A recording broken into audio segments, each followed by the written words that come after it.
Good morning, you guys.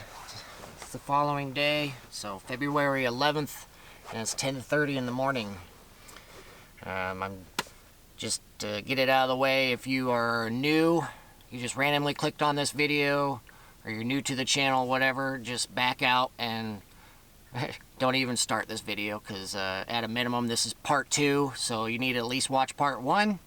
But if you know, all the same, you need to go start at the beginning. Otherwise, everything I'm sharing now won't make sense. So that's out of the way. If you're new, don't watch this video because it's going to fuck your brain up. Okay, so that means if you're still here, you've probably watched the last video. So I'm not going to waste time on anything I've talked about in the past. Okay, we're just going to jump right back into it from where the video ended. And, you know, you watched the whole last video. That has some pretty deep stuff, right? If you want to just summarize it into a couple words, some deep stuff. And you can only imagine where we're going now, right? Where the hell are you taking us now, Brandon? Well, I'm telling you, this video, if the last video did not leave you with your mouth hanging open, by the time this video is over, you're probably going to be speechless. Okay, I'm just letting you know now, you're probably going to be speechless by the time we're done. And you're just going to be like staring off into space like, holy shit, right? And yes, it's just going to be that off the charts. And so mentally, psychologically, I'm just, get yourself prepared, because we're going to be getting into some really heavy duty stuff right now, okay? So if you're a friend and supporter, this is something, you know, you can just relax, enjoy the ride. Don't be stressed out, right? I'm okay. And this is me just giving you what you need to really see what the situation is, not just for myself, but large scale, you know, maybe in your own life, as well as everybody else that's out there. This is wholeheartedly to empower all of you with what you need, so you are psychologically armed and equipped, where you can see these bad guys as you're going about the day. Anybody that you encounter along the way, you know, if they start messing with you, or all of a sudden, you know, you're having a relatively nice day, you're clear-sighted, you're focused on what you got going on, all of a sudden somebody pops into your life and they're putting off all this bad energy, and they're trying to make you, you know, they're accusing you of stuff you didn't do, they're questioning what you're doing, they're calling you, you know, they're saying that you might have mental health problems, you know, you're being accused of having mental health problems, even though these people should have no reason to even be talking to you. So I'm saying, I'm equipping your mind. You are getting fortified. You're getting armed and equipped for spiritual and psychological warfare.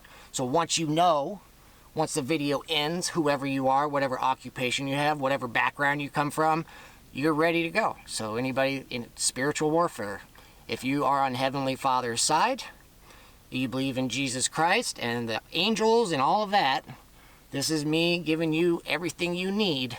Because when the video ends and you go out into the world, you very much need to be prepared and expect the bad guys to come after you. And we're talking about, you know, Satan, you know, Satan and his minions. You got demons, witches, you know, people that pretty much sold their soul. They're the lowest as far as spiritual vibration. They've lost themselves. They're operating from a very dense energy, you know, where their perception of reality is really dark and twisted.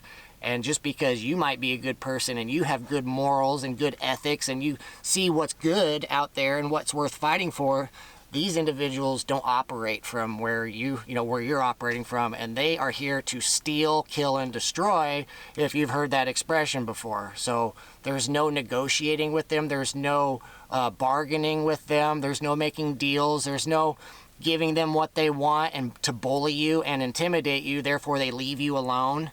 No, this is the real shit, because if you just think about what I'm telling you right now, I'm revealing everything, you know, so that means as I'm talking about all this, well, don't you think, you know, if you believe in Satan and Heavenly Father, and I'm telling you that all sides are watching me, all sides are monitoring me, well, don't you think Satan and all of his minions are listening to me? Well, don't you think they're going to respond accordingly, and they're going to start doing what they're trying to accomplish at a much more intense rate? At much more frequency? They're going to try. You know, they came here for a reason, and they're going to, if you looked at that message I've shared a few times on previous videos, something that Dan shared, where he said, live life like you stole it, and then I'm gonna get everything I came for. I'll attach those into the video. So just understand where these people are, understand their psychological mindset and where they're operating from and what they're willing to do in order to achieve their goals. Okay, so whoever all is involved within this web, it's pretty large, which is why, what warfare is. What is war? This is large-scale warfare, and it's not just here in this physical reality, but also within the spiritual realms. So there's a lot of stuff happening that your eyes can't see, but it's happening around us. And that's where your faith, you have to have a complete faith in Heavenly Father and Jesus Christ and this high energy that it's there and that it will protect you if you believe. You got to be a real believer. You got to believe and get on this side. But if you're anywhere, if you're just wishy-washy, all you're doing is saying the words, but you don't actually believe it. You're just saying it because you hope it's there, where when the time comes, maybe you'll get some type of protection, but you don't, the rest of the time, you're just going out living your life in sin, doing whatever the hell you want. It's just the times when things get hard for you, that's when all of a sudden you're asking for God's help. But any other time, you're not praying, you're not having a dialogue, you're not walking the walk or any of that stuff. So that's where I'm saying anybody that's a wishy-washy and you're kind of faking it, or you're just running your mouth just to make other people believe that you're also a believer, well, you're faking it. And Heavenly Father, and they know. So, if you get yourself in a bad situation because you're making stupid choices, well, they might not help you, and you just kind of got to ride out the storm by yourself while they're watching to see, okay, once you hit this difficult season, are you going to become more sick, evil, and twisted, or are you going to actually do what you got to do to get yourself away from this stuff? Okay, so like I said, we're going to be getting into this through the video. My goal is to try and have this bit done. I will probably be speaking for another full 3 hours. I don't want to do another recording after this. I'm trying to talk about my mom and dad. The focus of this last video and this current video is it's about my family, my mom and dad, and everybody within my family that's been part of this disgusting thing trying to make me disappear, right? So that's going to be the focus of this video. But obviously I'm going to be talking about a whole bunch of other stuff, things that are happening in the background, and also empowering you with information about things that you might not even be aware of, but I'm giving it to you so that when the video's over, you're not, you might be concerned about my life and everything I got going on, but I'm trying to give you what you need to keep yourself safe, you and your own family and your own friends. If you have children, to keep your own children safe, your spouse safe, your wife safe, especially the women out there, men, the men out there, we need to be keeping the women and the children safe, It's this whole, that's the whole point of what I'm doing, is trying to keep you guys safe, and if you guys can keep me safe, therefore you can turn around and keep me safe. It's this, and then by keeping me safe, I can continue speaking, and by speaking, you guys continue I'm just handing you puzzle pieces. Every video you click on, I'm just giving you more and more and more. Here you go. If you can handle it, if you can psychologically handle what I'm delivering to you, I will just keep giving all this information, as much as I can give, to empower all of you, to help you see what we're all dealing with. Not just me, but everybody else, okay? So this is what we're doing right now. So if you're able to keep up, good for you. And then if you're able to, once you process the information and disseminate all of it in a way that makes sense for you, this is also an invitation for you to turn around and start sharing my channel with your friends and your family, and try and get as many people as you can caught up to speed. The more people we can save, the better, right? We're trying to save souls. We're trying to pull people out of these dark, scary places, because a lot of people, they don't even know how they, if you think about just all the people in the world at their current position, all the suffering and all just the poverty and everybody who's really in a bad spot. And if you could just go grab any person that's really struggling and just stop them for a moment and ask them how they got in their position. What happened to you that brought you to where you're at now? Psychologically, are you able to review your life and see all these traumatic or messed up things that may have happened, or these bad experiences that you got into that led you to where you're at now. If you can see that and you can find it and you can identify where this is all coming from, there's a chance that maybe we can pull you out of this darkness and bring you back to what you lost. You know, your old self, the self that you used to be before this world kicked your ass and all this bad shit happened. Who did you used to be, you know, as a child? Did you have a good childhood? Did you have an inner child where you got to go enjoy things at all? Or was your entire life nothing but messed up stuff? And if that's the case, you know, these are things where what I'm doing, I'm trying to pull people out of their own scary places to show them that there's a whole lot more out there that's worth living for. But at the same time, we also have to acknowledge that evil does exist in this world and these bad people are out there. And the way things are now is a product of everything they've been doing unchecked. They've been doing all this stuff without ever being held accountable for it. And then when you do catch them, they have somehow there's so many of them, and they have infiltrated all layers of society where even if you do catch them, there's a good chance when you turn around trying to get help, you're suddenly talking to one of their own. You think you're going to a friend or somebody who might be able to help you, but that person is under their employment because behind the scenes they're making backroom deals and you don't know it. So as soon as you tell them that you're becoming aware of these guys, they tell them that you're aware, and then they start talking to each other, and then they start figuring out what they're going to do about you, and then they give you warnings telling you to shut up and not talk about it and just move on with your life. Or if you keep being persistent, that's when things can get even, you know, you think your life's bad now, that's when things can just get worse and worse. You know, it's a thing where you really have to be paying attention that not everybody is your friend. Not everybody who's around you is even looking out for you, but rather they're monitoring you to make sure you don't your mind doesn't break free. That's their entire job, is to make sure you, inside your mind, do not ever start asking questions and start looking around and be like, man, there's something off with this world.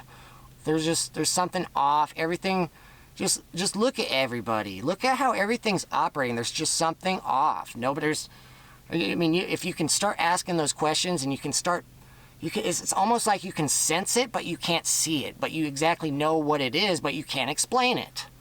And it's this thing, if you start sensing that and picking up on it, there are monitoring spirits, things that your eyes can't see, that can pick up on that when you're starting to see through the veil and the illusions.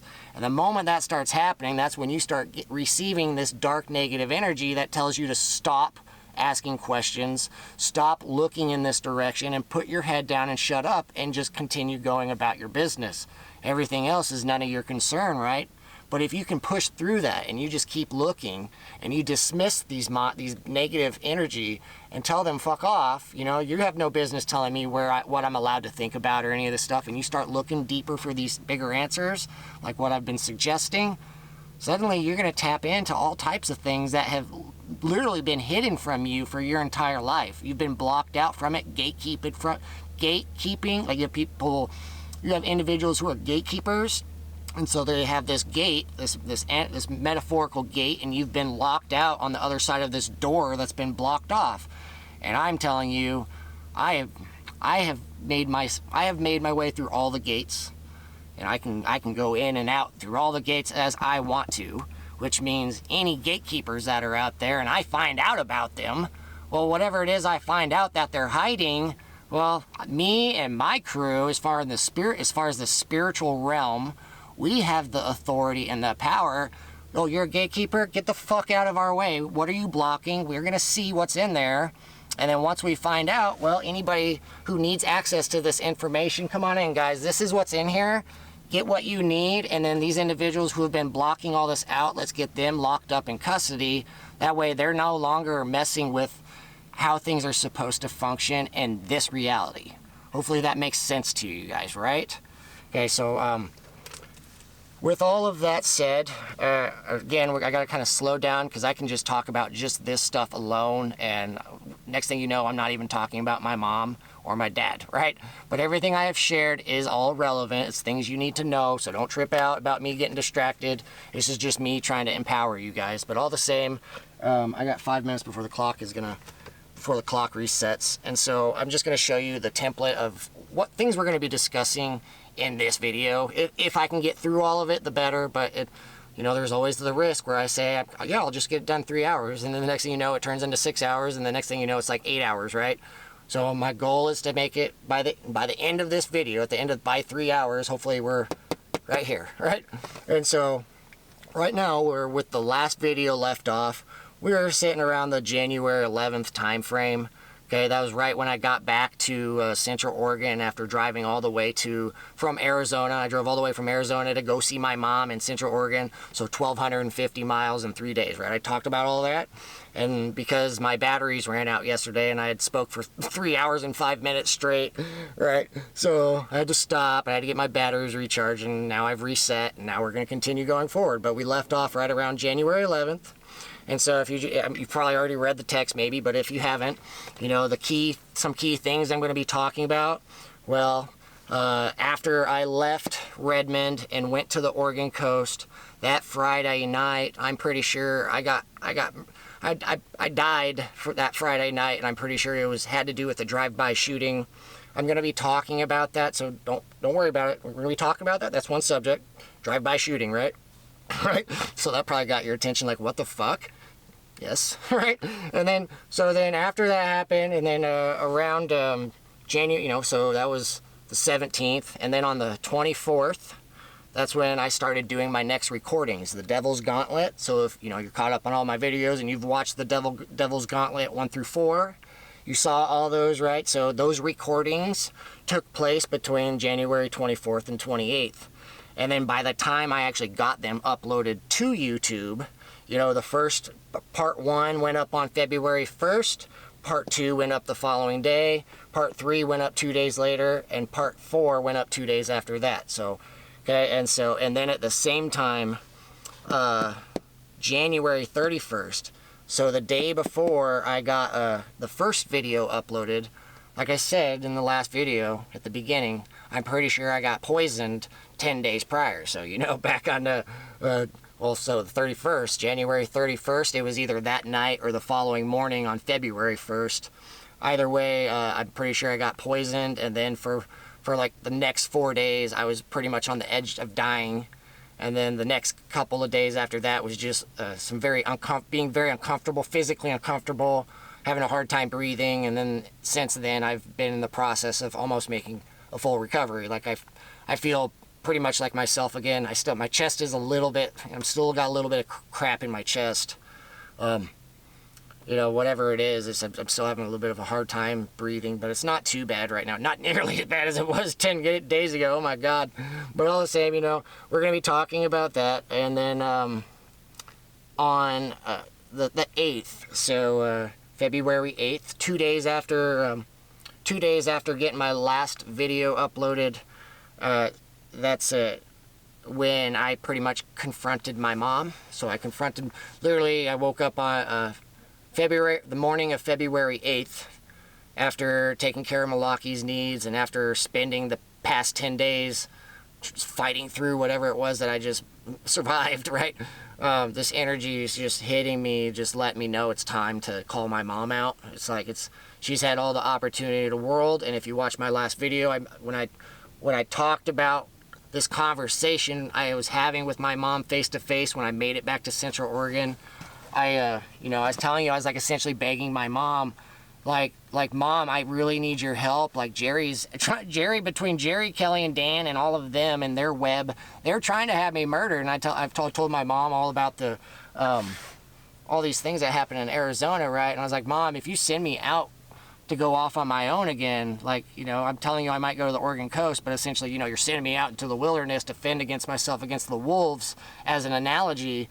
And she sent me out on my own anyways, and has since retained, you know, she's maintaining her position as far as defending Jerry and claiming he has nothing to do with it. Okay, so just this February 8th, after all of this stuff has happened as far as a drive-by shooting and then potentially getting poisoned and almost dying and stuff, like, the energy's telling me, okay, it's time, call her out. So February 8th, I let my mom know what's up. All right, so I'm going to be showing all of those text messages.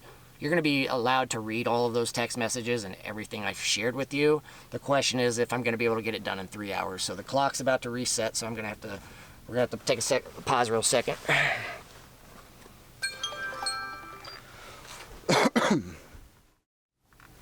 But yeah, like I said, I'm going to be showing you guys probably the vast majority, if not all, of the text messages that exchanged between my mom and I during the month of January and just this first week in February.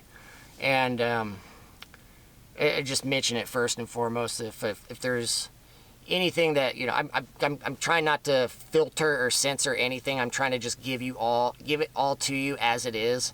But there's a few things as far as like you know, private information, like a Amazon Prime password to watch, you know, when I'm asking my mom to be able to get a password to watch like Hulu or Amazon Prime so I can watch like a TV show while I'm hanging out at the hotel, right?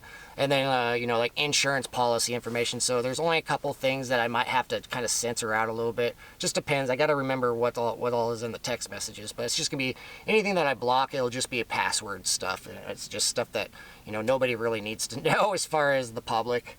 Other than that, this is pretty much going to be completely unfiltered and uncensored. You know, just like I've said, Heavenly Father as my witness to hear everything I'm saying, for you guys to know that I'm speaking as honestly as possible, as I can remember things as they happen. So, you know, when it comes to lying and manipulation, deception, and you're trying to figure out who's who, well, if I was lying, how could I just literally just speak for 3 hours straight with hardly even taking a pause and just giving you guys infinite information?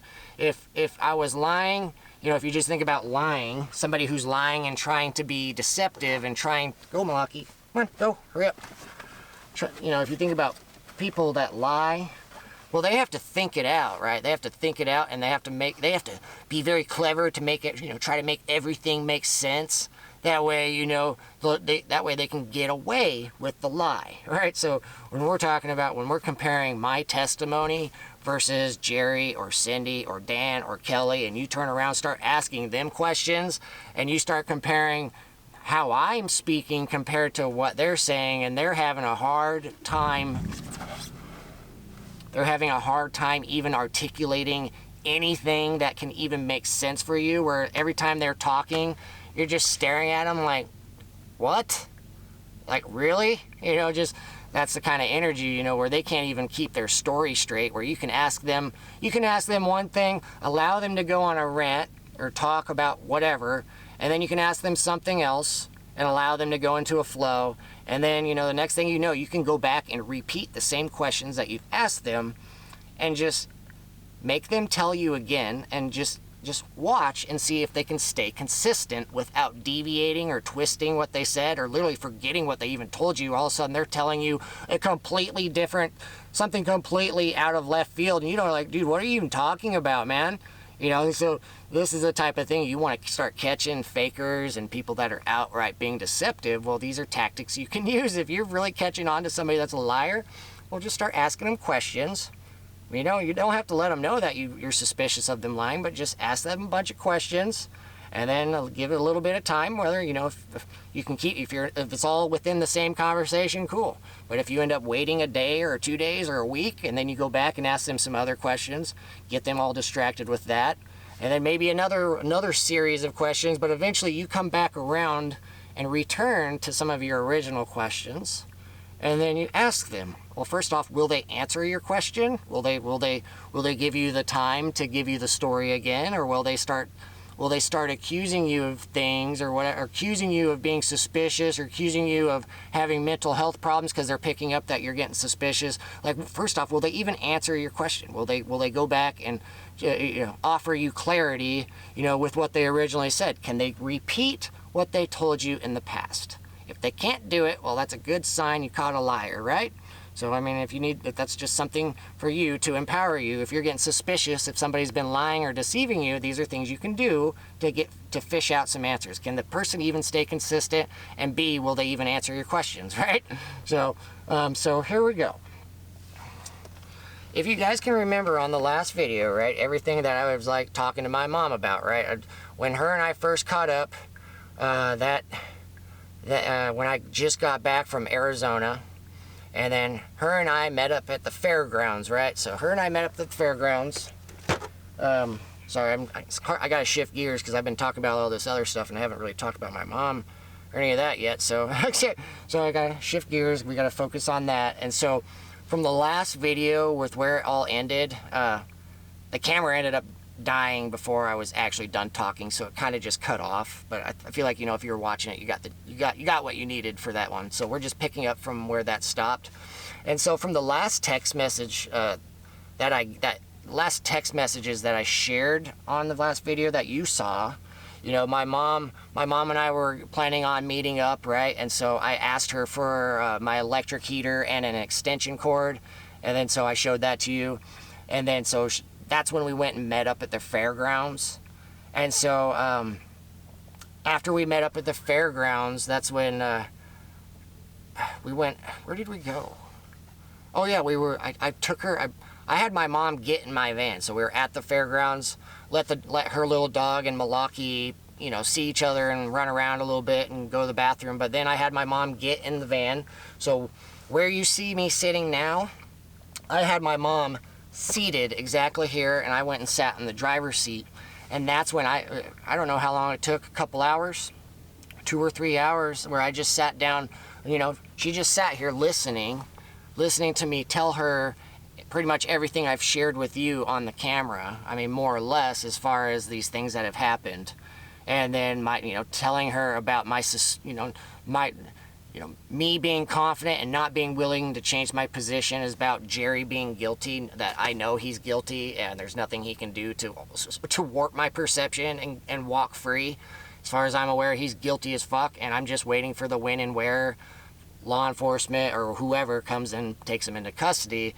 And so I'm just letting my mom know. I was like, Mom, I'm doing everything in my power to communicate with you, where I literally just drove 1,250 miles to come have a one-on-one conversation with you, literally because you are not communicating with me on the phone. And I told her about the money she gave me after those long text messages.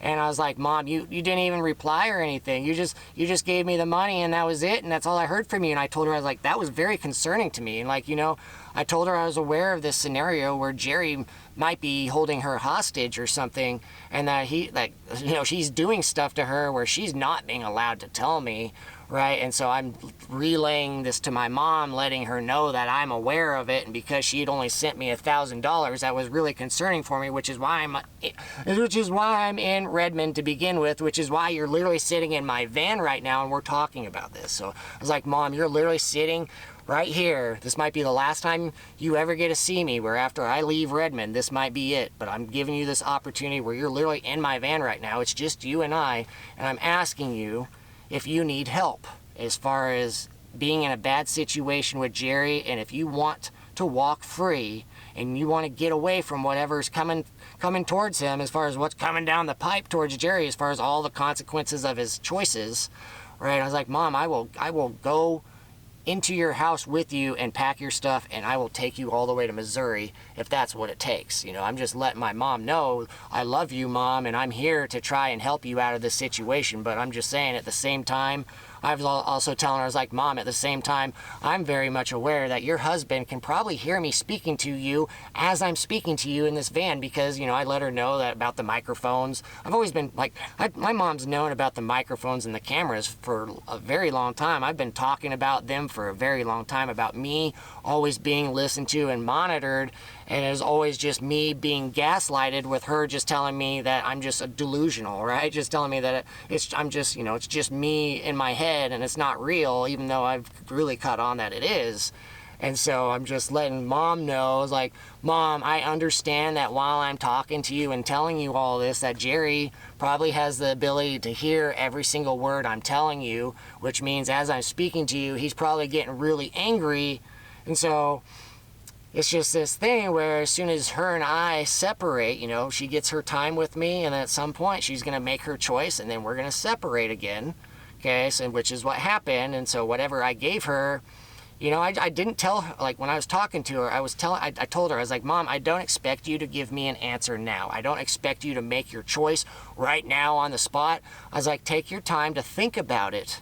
Everything I'm sharing with you, think about it. I'm just trying to make you aware of what's happening in the background, letting you know that something big and significant is coming down the tracks.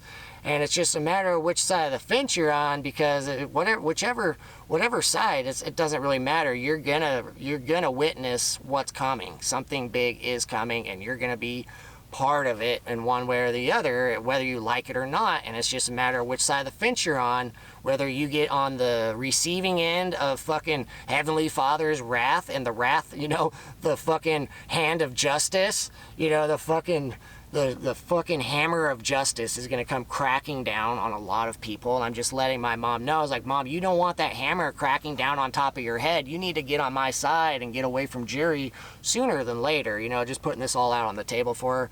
But at the end of the line, she just maintained her position. I'm going to stand by what I say. She says she's come to peace with with her life and the way her life's been, and she's just gonna maintain position with Jerry wherever he takes her. That's what she established. But at the same time, she's telling me she loves me and she's concerned about me, and is continuing to gaslight me, essentially telling me that everything I'm telling her, that she doesn't believe me and that I'm a delusional person. That's essentially what she's laying it out, and she's questioning my mental health, right? So I'm taking notes of all this stuff. So everything I share with her, I'm very much listening very closely with what she fires back with. Whatever she says back, I'm keeping notes. And then at the same time, I got my guardian angels, Heavenly Father's watching, my friends are watching, and I've told you I've established communication with them. So anytime she's starting to go off the deep end in the sense of just trying to gaslight me and warp my perception, well, my friends are just in the background, and they're just letting me know, just like, dude, they're just like, dude, we're watching this whole thing. We're like blown away. That's like, they're not meddling. They're not putting things in my head. It's just my mom and I. They're just in the background. They're just watching and listening to this, and they're just like, holy fuck, Brandon. Like, this is crazy. And I'm like, and I'm like, I know. I'm just getting this right. And she's just fucking going off on me, telling me and all this stuff. And I'm like, okay, Mom, whatever. I'm really trying to help you. You claim to believe in Heavenly Father and God and all this stuff and all, whatever. We're not even going there right now. But, so her and I sat in the van for about 2.5 hours. I can't tell you how long, a while, and I tried telling her everything I've been sharing on this camera, right? But at the end of the road, she's not buying any of it, and she's just gonna go off and do her thing. But at the same time, their objective between my mom and my dad, if they are both really evil and sadistic, and this is all nothing but mind games for them to overall, their objective is to get me to begin doubting myself. Where after I've been isolated for so long, after I've had everything taken from me, after I've just been on my own for all this time, they're trying to make me just break my mind and my spirit, where at some point I just snap, and then once I snap, I start doubting myself, and all of a sudden everything I've experienced, I start doubting all of it, and then I start doubting my memories and start doubting my experiences and start doubting everything. The moment that would happen is the moment that I would go, like, that's the moment they're waiting for, where at that point in time, that's when they just really dig in their claws, and all the gaslighting that I have been getting, that's all going to get amplified major big. And then it's the next thing you know, everything that I perceive as reality is true and to be, they would take it all away from me. They would take it all, and then, say all of a sudden I'm telling them I'm sorry, and then all of a sudden I'm telling them, please forgive me, Mom and Dad, please take me back home because I don't want to be out on the street anymore, right? Take me back in, I want my family back, they tell me I can have my sister and my niece and nephew and everybody in our family will all come back as one, but only if you stop talking about Jerry, Dan, and Kelly, and you let it all go, you put it all behind you, you fucking go get a job and focus on your job, and then maybe one day, maybe you can buy a house, maybe you'll get a girlfriend, maybe you'll get married, but start focusing on that, and you guys stop talking about your father, Jerry, because I don't believe you that he tried murdering you.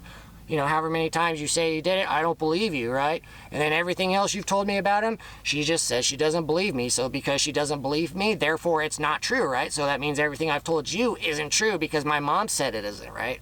So everything I've shared with you, it's not true, you guys, because my mom said it isn't true. So if my mom knows everything, right, she's the almighty knowing, well, let's just go to my mom, and if she says it's not true, well, then therefore, there you go, you guys, it's not fucking true, right, because my mom said so.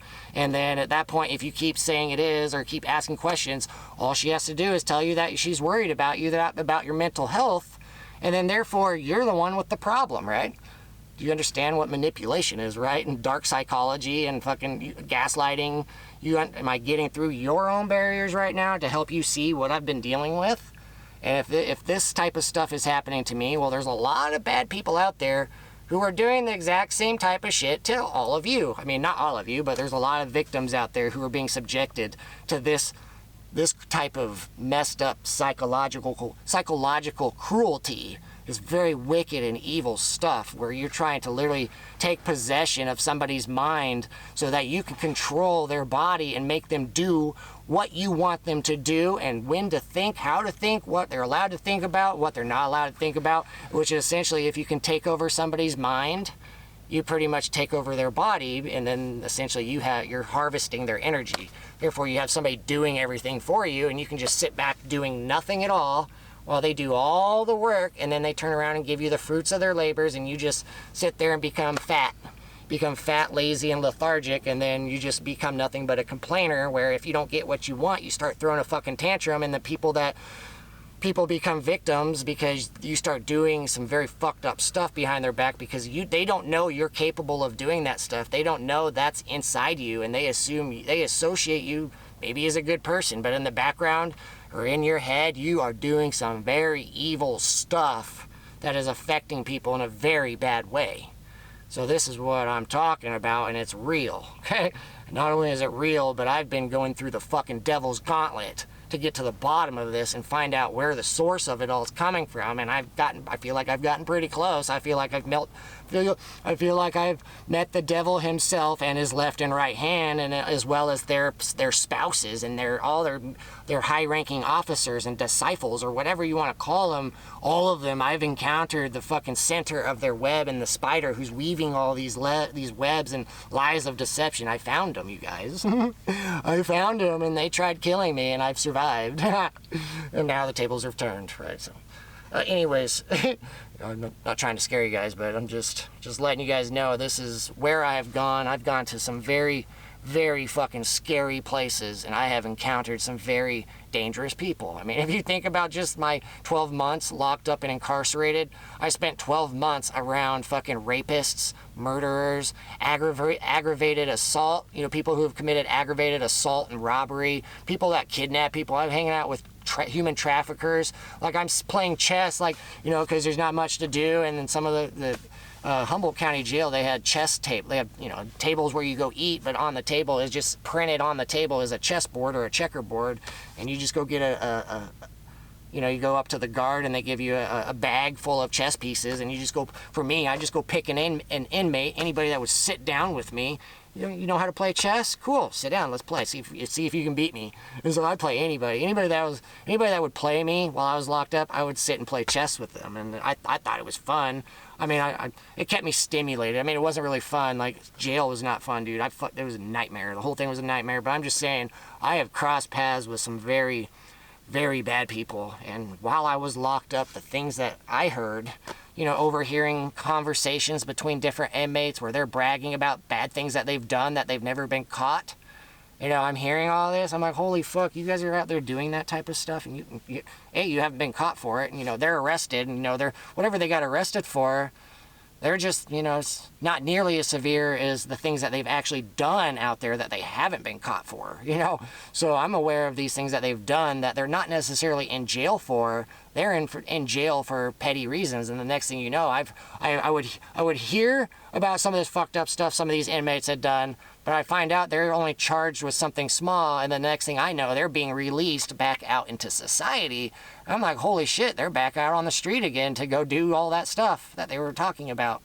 Yet I'm still locked up, and man, all I was doing was trying to fucking get a few people, some bad people held accountable, and at the same time, I'm the one that kind of got put in a bad situation where they were threatening to murder me and stuff.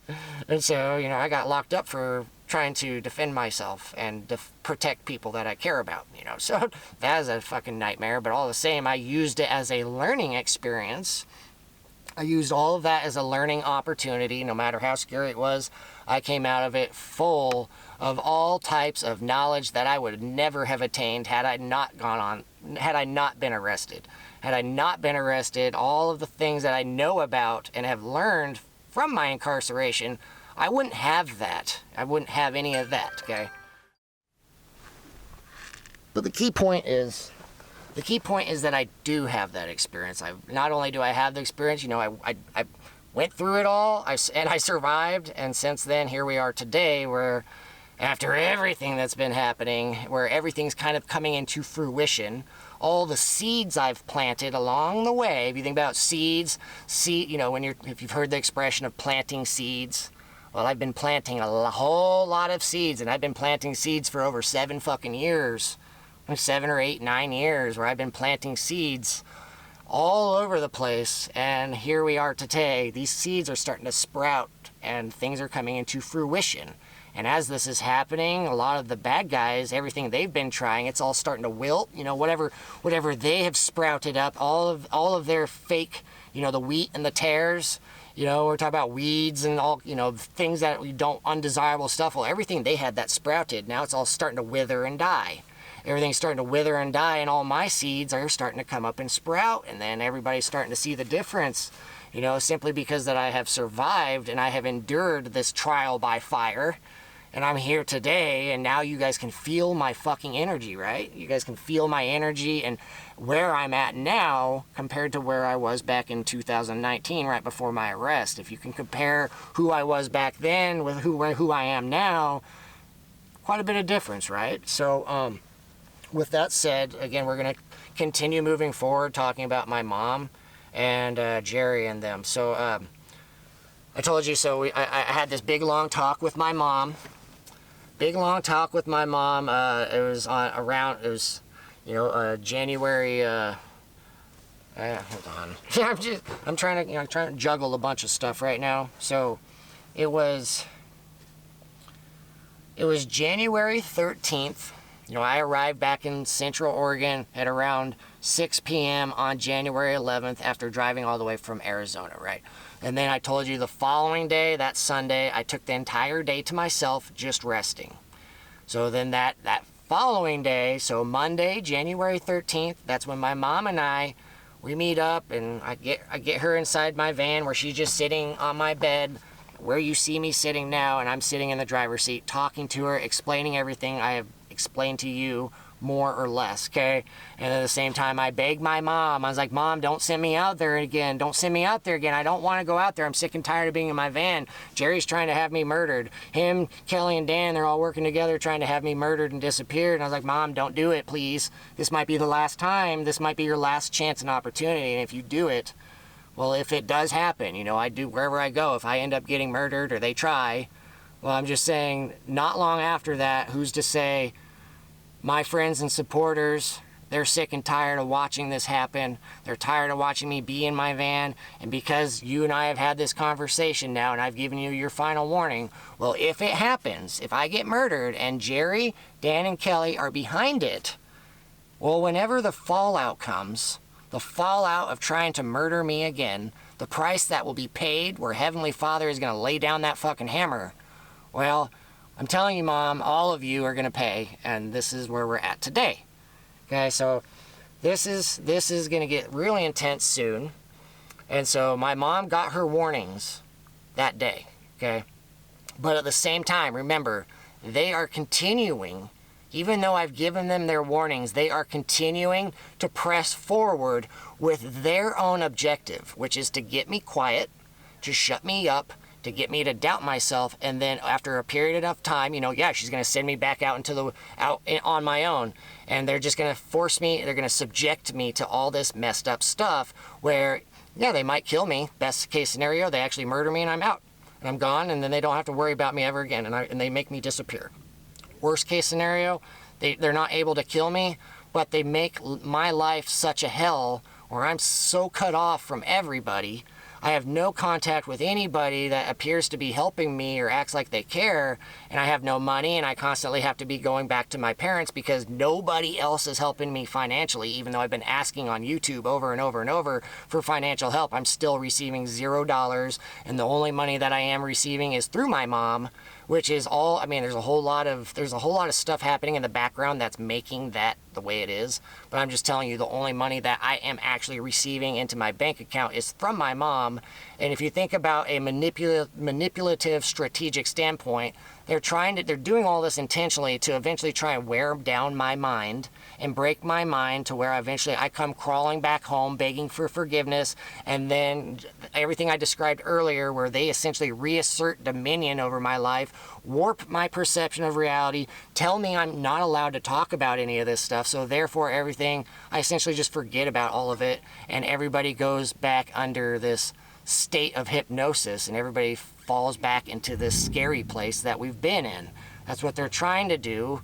And so as I'm telling all this stuff to my mom, her and Jerry are maintaining this position by denying all of it, and I know what they're doing, but the same, because they do want me back, they're not just outright cutting me off, telling me never to talk to them anymore. My mom's always telling me that she loves me and that she's concerned about me and that she's always willing to help me, but she doesn't believe me about her husband. Okay, so where I'm going with this is, when I was done talking to my mom, I had communicated with her that I'm probably going to be going to the coast.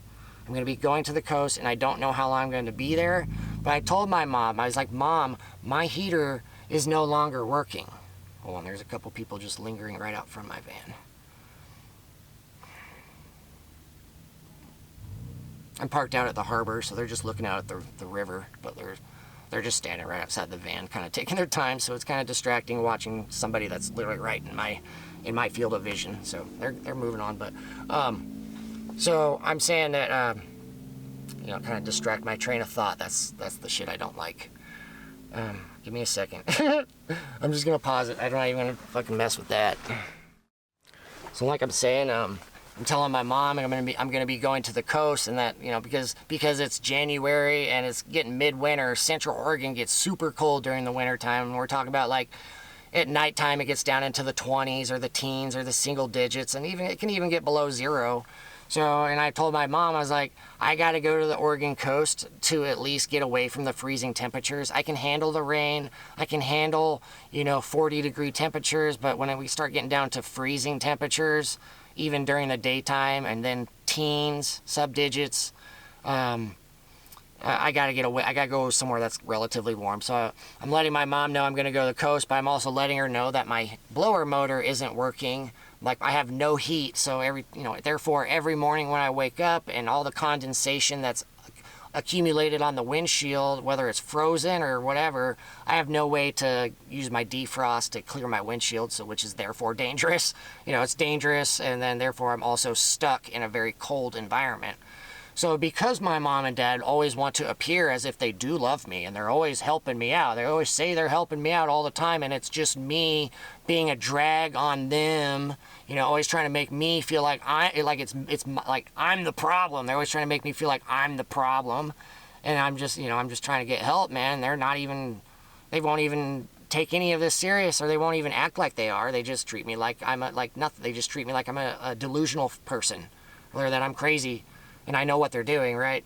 But all the same, they're trying to manipulate me and make me feel like they do love me and they're willing to help me when I need it and all this stuff. So, like I said, I needed my blower motor fixed to get my heater going. Well, I told my mom that it wasn't working. Well, she offered to pay for the expense of getting it fixed. Okay, so after her and I had our conversation, after her and I got done talking, she told me to go find a mechanic, an automotive shop where I could drop off my van and we can get it fixed. And then in the meantime, she told me she would pay for a hotel room. She'd pay what it cost to get me in a hotel room for that night and the following night if need be.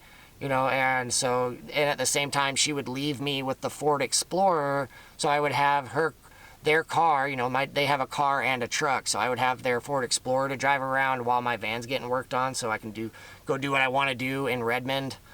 So she's giving me all this stuff, right? So therefore she's innocent. Therefore she loves me, and all these things I've told you about her. It's not true, right? Because she's helped me. She gave me some money, like breadcrumbs. You know, they're eating the big chunk of the pie, and they're just giving me breadcrumbs, and they're telling me to be grateful for the breadcrumbs I'm receiving. Brandon, you should be grateful for what we've given you. Even though we're eating the entire fucking cake, you're just getting the crumbs off the ground. You need to be grateful with what you've got, right? That's the psychological mindset that they're trying to put in my brain. That's called narcissistic abuse. So, all the same, you know, they pay my mom. My mom says they'll pay for the blower motor, and then they're saying they'll pay for the getting my hotel room for the next 2 nights while the vehicle's getting worked on, and then my mom's letting me use the car. But other than that, she's not taking anything I've shared with her serious. So I'm saying, I was going to read the text messages. That's the whole point of telling you all this backstory. You know, the whole point, I'm trying to give you all this backstory right now. So once I can just start reading a bunch of these text messages, and this is all the background information that you need to know that's happening. So when you do read these text messages, it's very important for you as the viewer to look past the words. You gotta look past the words at what you're reading at face value and look at everything that's happening in the background, all the words that are not being said, all the words that have been said but are also not being said through text message. And so it's a very lucrative and elusive and deceptive game that I'm playing against with my own family, and that's the family I was raised by. This is how my family has always been. And in order for me to survive, as a child and a teenager and in my 20s, there was a long time I didn't even know what the fuck any of this was. And I'm just me. I'm just trying to be genuine me, and I'm always getting messed with, and just like, man, I got some real asshole family, man. They're just always assholes, but I never really knew what that was beyond that. It was just always just had assholes in my family doing mean things to me. You know, I had all my cousins, I have all female cousins, they're all older than me. I'm the youngest of all of them, and I'm the only male, so therefore I'm an easy target amongst all of them, especially when they're all grouped up. And so I survived all of it. And so by surviving all of it, that's all experience. That's me watching their behaviors. That's me watching their behaviors and not only absorbing their behaviors and, you know, I'm still trying to be me, but at the same time, I have to learn how to fight back. You know, in order for me to survive it, at some point in my lifetime, I had to fight back. At some point, I had to draw a line and say no more.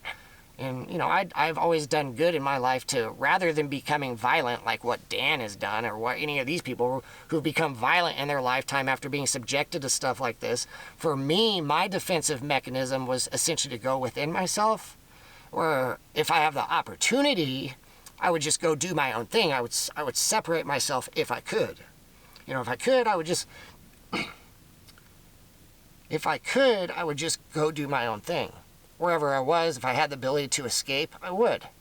But if I was stuck, like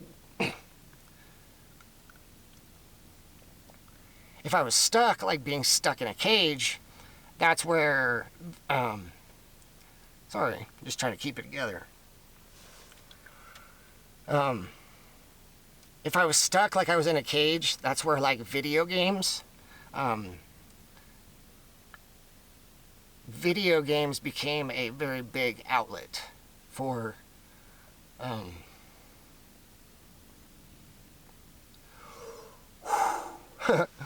video games became a very big outlet through my lifetime, where I would just play video games for hours and hours and hours on end.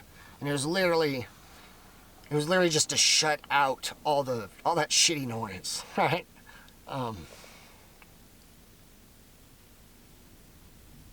All the bad stuff that has happened in the past, that's been my go-to as far as drowning all that out, right? If that makes sense.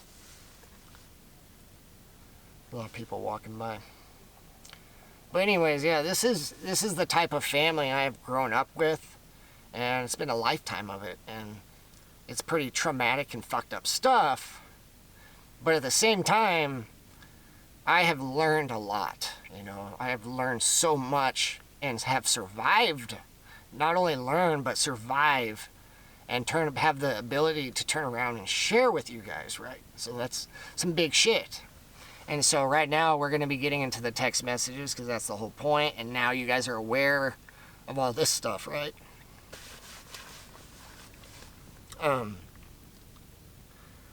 So after I ended up getting my vehicle checked in at a mechanic. So that same day, you know, Monday, January 13th, after meeting up with my mom, I ended up finding a mechanic that was available to take my...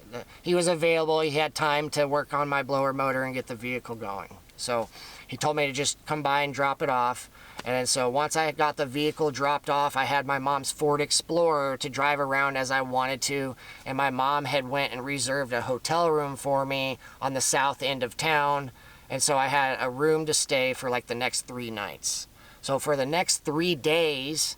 Each day, I was communicating with my mom. I'm going to be reading the text messages with you, but I'm just telling you all this stuff now, so once I do reading the text messages, once I start reading the text messages, you guys know what's happening, right? So that's the whole point of telling you all of it now, so once I do show you the messages, you know what's going on, right? So I don't constantly have to be going back and forth. That's the whole point of...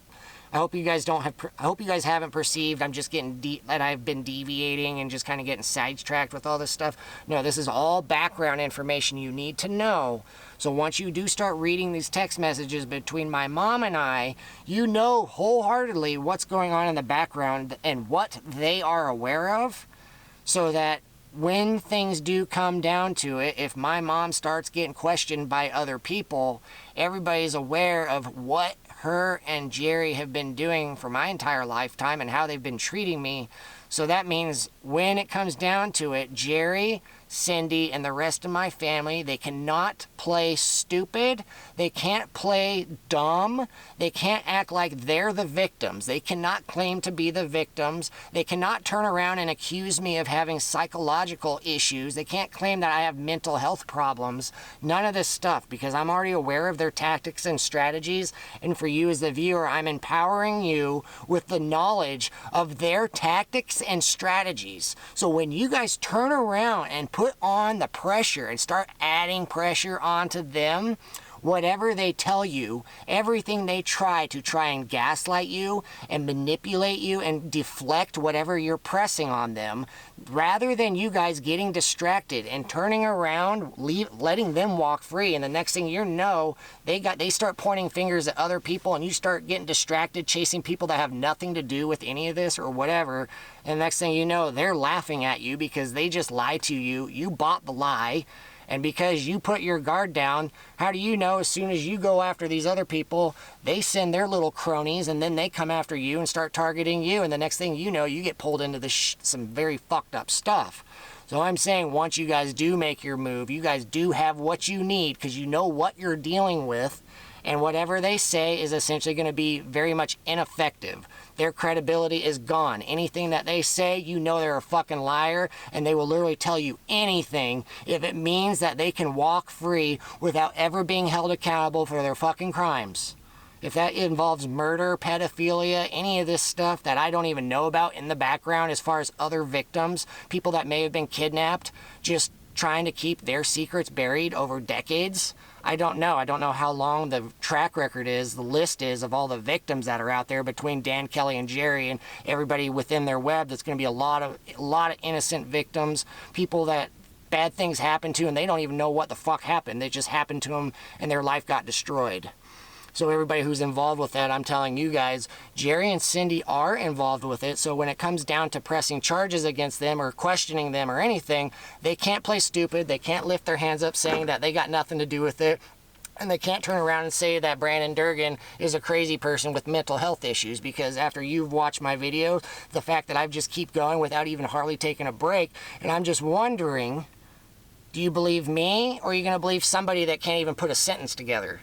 Or somebody that every time you go back to the same questions that you ask them, they give you a different story and a different narrative, and then at some point you're just scratching your head, be like, well, what's the truth? Because you keep telling me 3 or 4 different fucking things. You know, I ask you one thing, the next thing you know, you're talking about something that's completely irrelevant, and then you're starting to point fingers at other people, trying to blame shift, and once you catch on to what they're doing, everything that they try from that point forward, you can just pretty much laugh at them and be like, are you serious, dude? we have a mountain of evidence against you, and you can't even answer a single question from, just say this is like a 2,000 piece investigation. Say this is 2,000 pieces of paper stacked of all evidence they have, and you pull one random piece of paper out of the stack, and you just ask them, you know, say the whole stack is all the bit of lies that they've told, and you ask them one question about one lie that they told, and they can't even answer. They can't even tell you anything about it. They don't remember. They claim they can't remember whether they can or they can't. They might not remember because they told so many lies in the past. They don't even remember what they've told anybody, right? They just create lies on the fly, and they just forget about everything in the past. But I'm saying, once you have the fucking facts, you have it all written down, and then you go back and start questioning them about the, okay, well, back then, and on January this at this time, you were talking to Brandon about this. You told him this, but then because we were monitoring other things you were doing, you kind of revealed yourself about how you really feel. So, you know, there's all these things you can start pressing on them, and the next thing you know, they can't even talk because they know their guy. They know you got them. They know they're guilty. They know the game's up, and that's it. Put them in handcuffs. Off you go. Goodbye. And then the rest of us, we can keep going. You know, the rest of us, we can go live our lives without these types of people around doing this type of stuff, okay? So now that I got you psychologically prepared, right? You're mentally prepared with everything that's going on in the background, the type of people that I'm dealing with, and the type of mind games and psychological traps that they can put people in. You are armed and ready to go, right? So once I start reading these text messages to you, it's all going to make sense, right? So for 3 days while I was in Redmond, my vehicle, I think it took 3 full days before my van was ready to go. You know, between the mechanic having to find the right blower motor, first he got the wrong size, so he had to get another one. You know, all this stuff takes time. It's fine. I'm not tripping on it. You know, how long it took him, it was fine with me.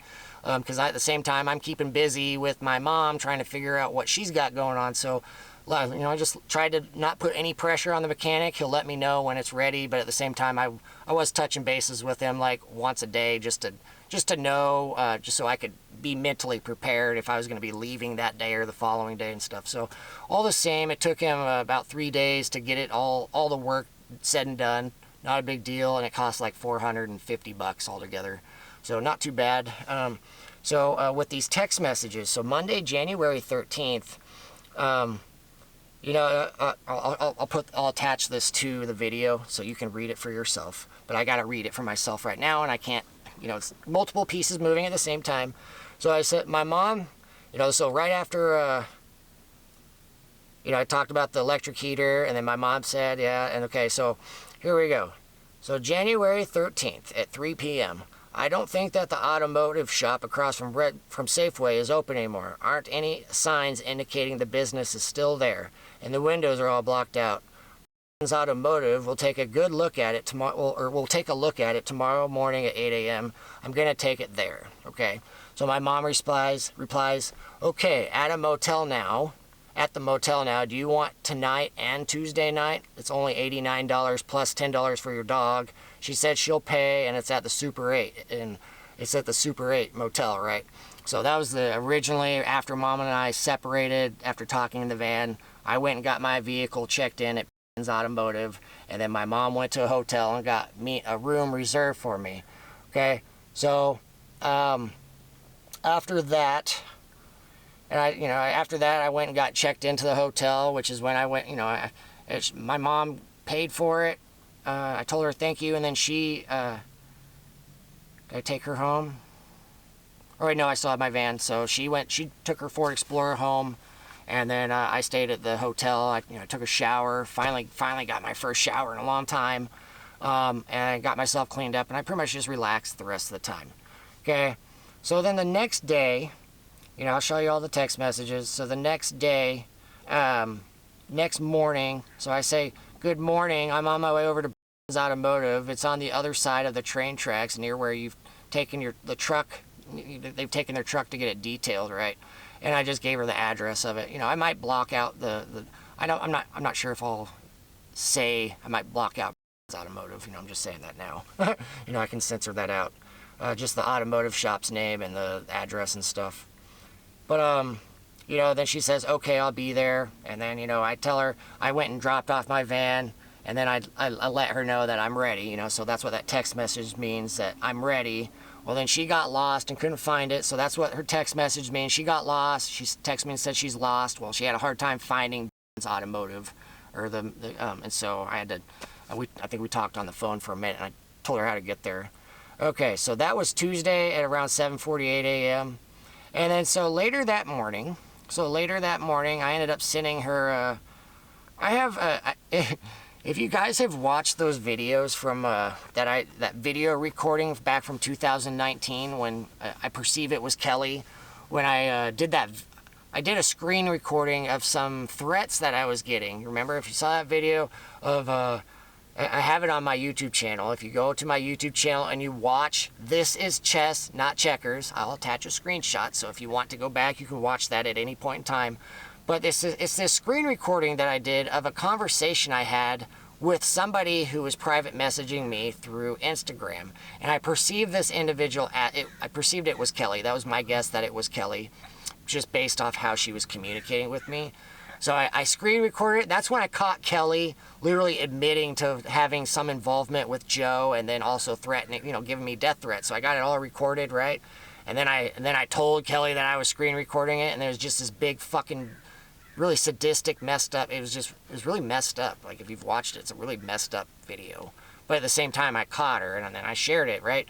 So that is all relevant, because remember all these talks I've had with my mom about Dan and Kelly and Jerry, trying to help my mom see the pieces connect, to show her that like my mom acknowledges Dan and Kelly, and she acknowledges what they did to me, but she refuses to acknowledge Jerry's involvement, because again, you know, if they're both involved, they don't want to be held accountable. So yeah, they're willing to acknowledge these two, you know, if they can keep me distracted on Dan and Kelly but not aware of what they're up to.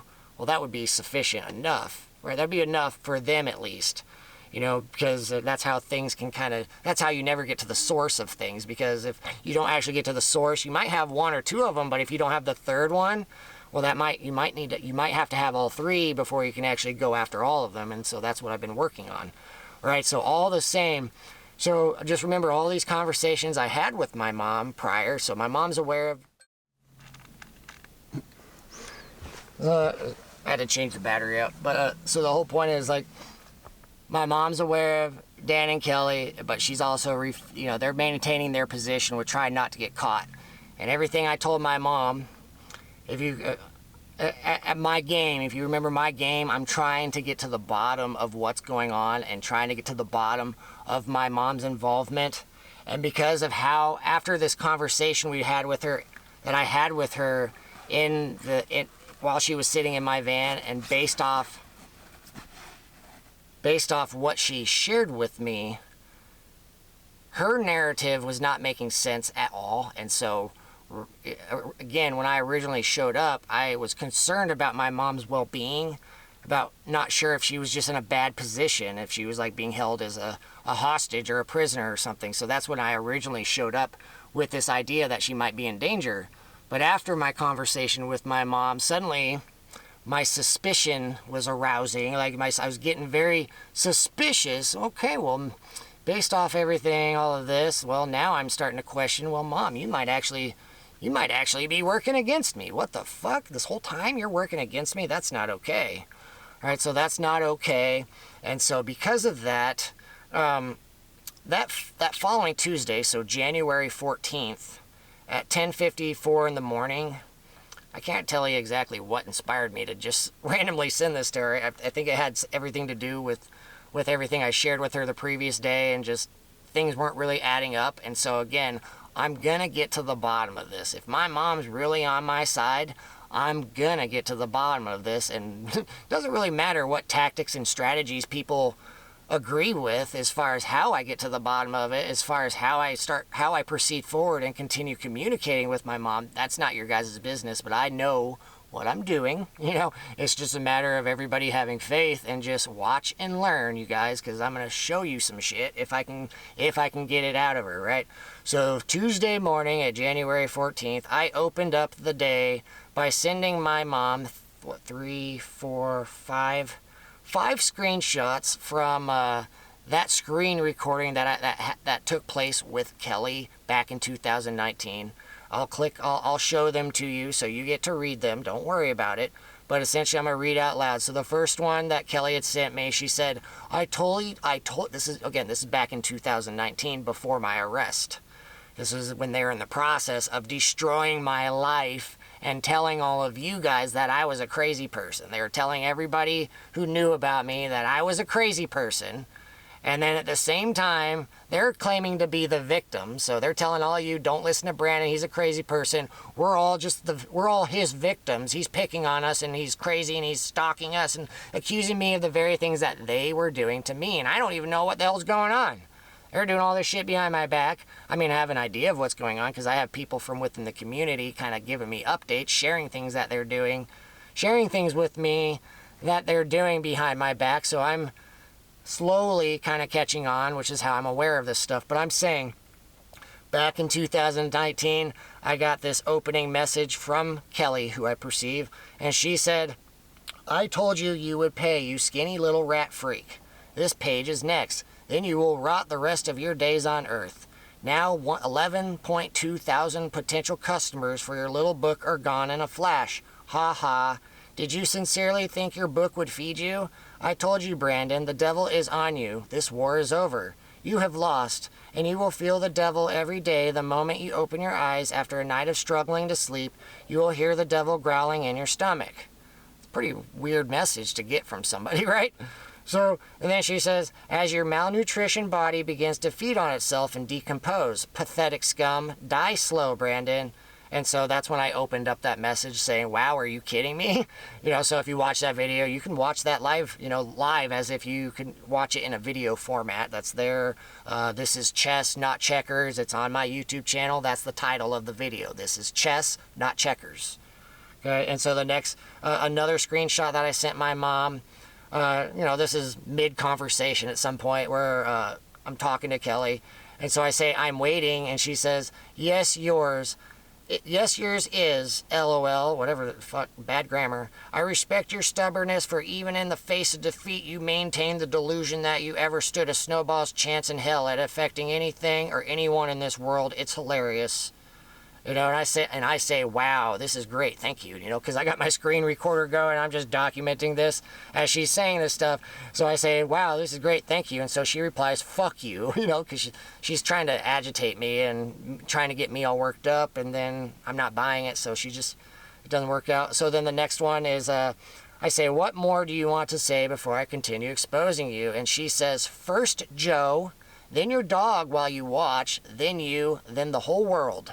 So those are some pretty, that's pretty revealing, regarding, I mentioned Joe in my previous videos about Joe getting murdered potentially, and that he had potentially gone to California and that it was potentially Kelly or one of Kelly's minions or all of them that went and murdered Joe and staged his death as a suicide. And because Dan had told me a bunch of stuff that didn't make sense, I was starting to question, Dan being a rat, okay, and then Kelly's involvement maybe, and I was looking to find out who it was that might have gone after Joe. Well, Kelly's the one that revealed that on her own. I had no reason to know that Kelly was involved with what happened to Joe, but whoever it was that was harassing me in this message, all of a sudden they bring up Joe. I wasn't even looking for that information, but she says, first Joe, then your dog while you watch, then you, then the whole world. I'm like, wow, right? So got that recorded. And then, at some point I tell her I got all of it, and then she says, prove it, faggot. And I said from the last, but right when she said prove it, faggot, she deleted that message right after. So it's a really quick thing. If you're actually watching the video, you can see the part where she says prove it, faggot, and then she deletes the message within like a second or two and it's gone. But I managed, it's being video recorded, so it doesn't matter. So those were the only messages. Those were I sent 5 text messages 5 screenshots to my mom for her to read, right? So that's how I opened up the morning for my mom to, when she gets up in the morning and she reads a message from me, that's the first thing that she read. And then I said, Mom, please review these screenshots I just sent you. Don't forget, I caught them once, so anytime I'm sharing things with you and you're not wanting to believe me, just remember the screen recording that I documented from 2019. They've made their intentions clear from all the way back then. Okay, so I sent that at, all of that was sent at Tuesday, January 14th at 10:54 a.m. She didn't even acknowledge that text message. It wasn't until around 2 p.m. she replies and says, "My cousin Debbie called. She talked for 2 hours. Yes, I remember those screenshots. Weren't you here at the house and you showed me then?"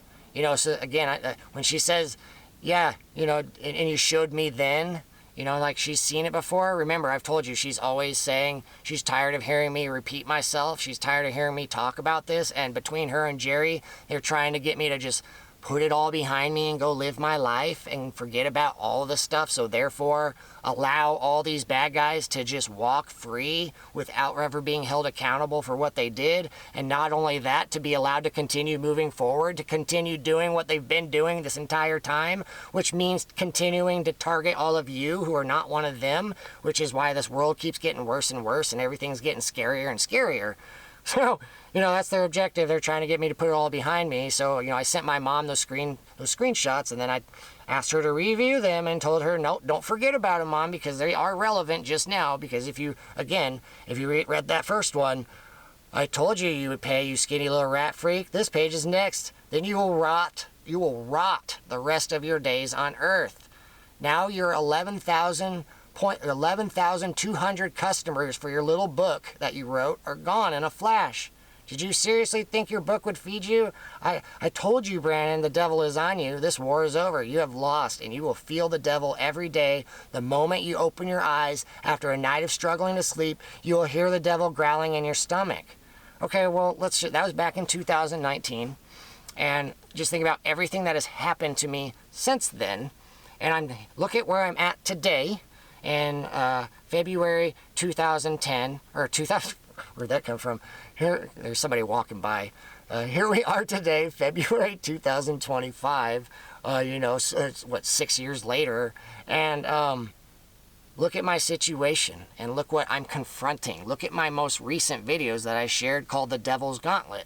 I mean, the amount of struggling I'm going through is just as bad now as it was back then. So everybody who's trying to tell me to just put it all behind me and to let it all go, well, the message was clear. Message was very clear. You will rot the rest of your days on Earth, which means I'm going to have monitoring spirits or negative spirits around me for the rest of my days on Earth. If they can keep me down in these low vibrational states, they're just going to make my life a living hell for as long as I'm here. So they've made it clear that they're never going to fucking just leave me alone. So why would I let them go? Instead, why don't I just, you know, fight back? And if I can survive by fighting back, you know, 6 years later, here we are today. Well, this is when we start reviewing all of these things. Well, they've had 7 years to try everything they can try to try and break my mind and try and defeat me. Yeah, and then the whole time, you know, they got close a bunch of times and they probably enjoyed every minute of it. They were probably mocking me, laughing at me, joking at me every step of the way. They probably enjoyed every bit of it all the way up until now, where I'm sharing everything that I am now. And then rather than all this laughing and joking around that they've been doing, now, today, they're probably shitting their fucking pants and they're outright terrified of going to prison for the rest of their life. You know, just think about how much I've turned the tables, how much, you know, everybody who's, you know, trial by fire. Well, the fact that I have survived my trial by fire, you know, the devil's fucking gauntlet. I've been up against the devil and his worst fucking minions in his lineup. And I'm still fucking going. And I'm still pointing my fucking fingers at them, telling them, fuck you guys, come and get me. Try it. You think that, you know, try it. I'm still here and I'm still egging you guys on, telling you guys are fucking pathetic. Pathetic. Okay?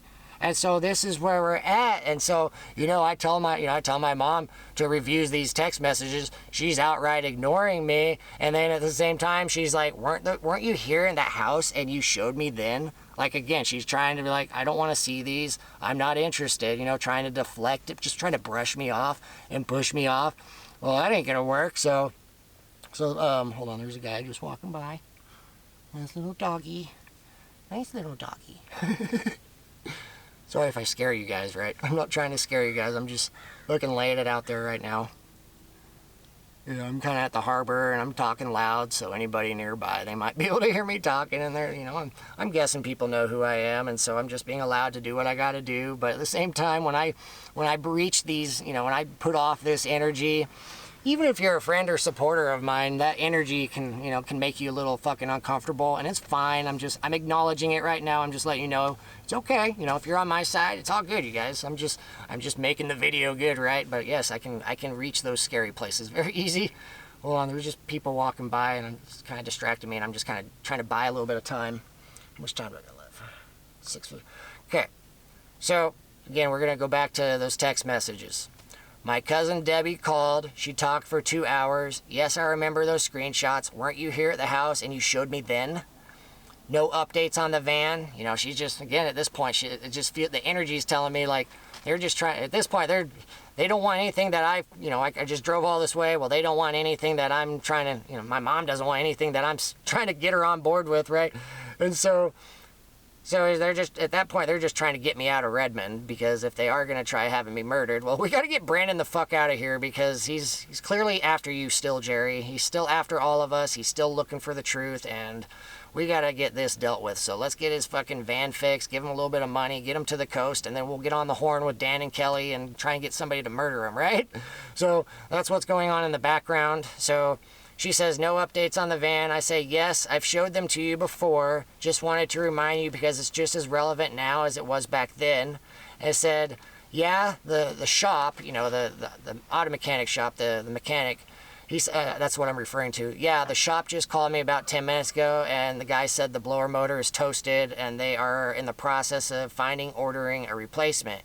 He said they're hoping to have it done by the end of the day, but it might not be until tomorrow. He said I was lucky I didn't have a fire, because apparently there was a bunch of pine needles stuck inside the blower motor and some of the wiring had been melted. Great, so she didn't reply back to me for 5 hours. So at 7:06 p.m. she sends me a text message. Have you eaten dinner? Tomorrow we could eat at Pappy's Pizza Salad Bar for lunch. I think it's from 11 to 2. You can get pizza slices and salad. And I said I went to Abby's this evening and got a 10-inch pizza. I forgot to grab Malaki's dog food from the van, so I gave him 3 slices for his dinner. We could do something else for lunch if you'd like. Not sure if I want pizza 2 days in a row.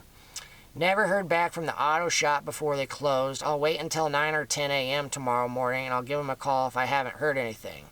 She says, okay, it was a thought. The motel clerk told me I have to be the one to let her know if you're staying another night. We could go to Sherry's to get a French dip, or Mazatlan, you know, as far as a restaurant. Go to Sherry's restaurant or Mazatlan restaurant to get Mexican food. You know, she's just asking if I want to go get food with her tomorrow, right? And I said, Sherry sounds good. Haven't been there for a long time. Is checkout at 11 a.m. And, you know, I was just trying to make small talk right there. You know, check out at the hotel's around 11. Anyways, so I'm going to I'll probably block out these next few text messages, because at that point, you know, it was approaching evening, because I had my computer and I was on Wi-Fi at the hotel. Well, I'm tired of watching stuff on YouTube, as far as just random crap on YouTube, so I just wanted to watch something new on, like, Amazon Prime, because my parents, they have like Netflix, Hulu, Amazon Prime, Peacock. They got all these different subscriptions to all these apps that have all these TV shows and movies. They have it all, right? And so it was just a matter of me asking my mom, Mom, can I have your fucking your Amazon Prime password so I can watch a TV show tonight? You know, I think I watched Wheel of Time. That's what I watched that night, and the following night I watched some of the Wheel of Time. It's on HBO or something. Anyways, I'm gonna block out some of these messages, or not share it for you to read anyways, because it's got you know, she just sent me the password stuff, and it's nothing really important. Small talk on that. So then the following morning at Wednesday, January 15th, at 8:01 a.m., I text my mom, I said, good morning, checkout is 11. If I haven't heard anything from the mechanic by 9:30 or 10, I'll give him a call and let you know. I just got back from running Malaki at the fairgrounds, and she replies, good, okay? And so then an hour and a half later, I I sent her another text message. Got off the phone with the mechanic. He said he got all the parts needed to fix the heater, and the van should be ready sometime early this afternoon. He didn't give me an approximate time, just said he'd let me know. So she replied, so he thinks he'll get it finished? And I replied, I can pack all my stuff into the car and get checked out before 11. I can take Malaki to the park and hang out there until you're ready to get lunch. And yes, he said he will, as far as getting the vehicle finished. And then she says, okay, what time for lunch? And I say, I can pick you up at noon if that works. Okay. And then so a little bit later, she texts me and says, I'll get my shoes on, meet you at the mailbox. And I said, I'll be there in 10 minutes. So from that point forward, I was in their Ford Explorer, had not heard from the mechanic, and so I was essentially just sitting around because I had checked out of the hotel at 11. Well, from around 11 until 11:40, I just went and sat in the car. I just sat at a park. I just drove the car to a park and just sat there waiting around, hoping the mechanic would call or I'd hear from my mom. And so essentially, once my mom texted me, I drove to their house. I didn't drive into their driveway. I just parked out on the street, and then my mom walked from the house, a couple hundred feet to where I was parked on the road, and she just gets in the car and we take off. So I was staying as far away from Jerry as I possibly could, right? Because I'm aware of some stuff in the background, and my mom is playing this game between him and I, where she's trying to be this intermediary, this middle person, where got to keep Jerry and Brandon separated. So therefore, she's willing to walk all the way out to the car rather than having me drive up to the house, and she can just open the garage door and jump in. So that's what we're doing right now, right? That's what I was doing. That's what it was all communicated between my mom and I. She's like, just park on the street. I'll walk to you. I'm not going to get that close to the house, right? Because I don't want Jerry to poop his pants knowing that I'm parked in the driveway. Either way, let's see. So from there, we went to, where did we go? Sherry's is closed in Redmond. Sherry's is no longer around. Where did we go? We went and ate somewhere. I can't remember. It's not important. But my mom and I, we went and ate lunch, and it was just another rinse and repeat process of me trying to get through her barriers. She's not having it, and because I'm sensing that she's not being receptive to anything I'm sharing, essentially it was just kind of like an awkward lunch with my mom, where we're just making small talk, talking about, where it's essentially just small talk between my mom and I, and we're just talking about random crap that doesn't even matter.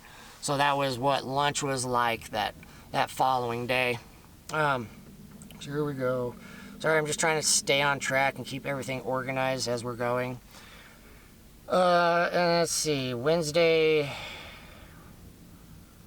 Yeah, so we went out, and then so we went and got lunch, and for some reason, even though the mechanic was hoped to have the vehicle done that day, for whatever reasons, he didn't get around to it. I wasn't tripping on it. It's not a big deal to me. I understand how it works when it comes to working on vehicles. You have your goal is to get done by this time, but sometimes you can't get things done accordingly. Not a big deal. Like I said, I was not trying to put any bad energy off towards the auto shop or any of that. Just let them get it done when it gets done. In the meantime, I focused on what's going on with my mom. Okay, so that day when originally I thought that I would get my van back, and as soon as I got my van back, I was probably going to be heading to the coast.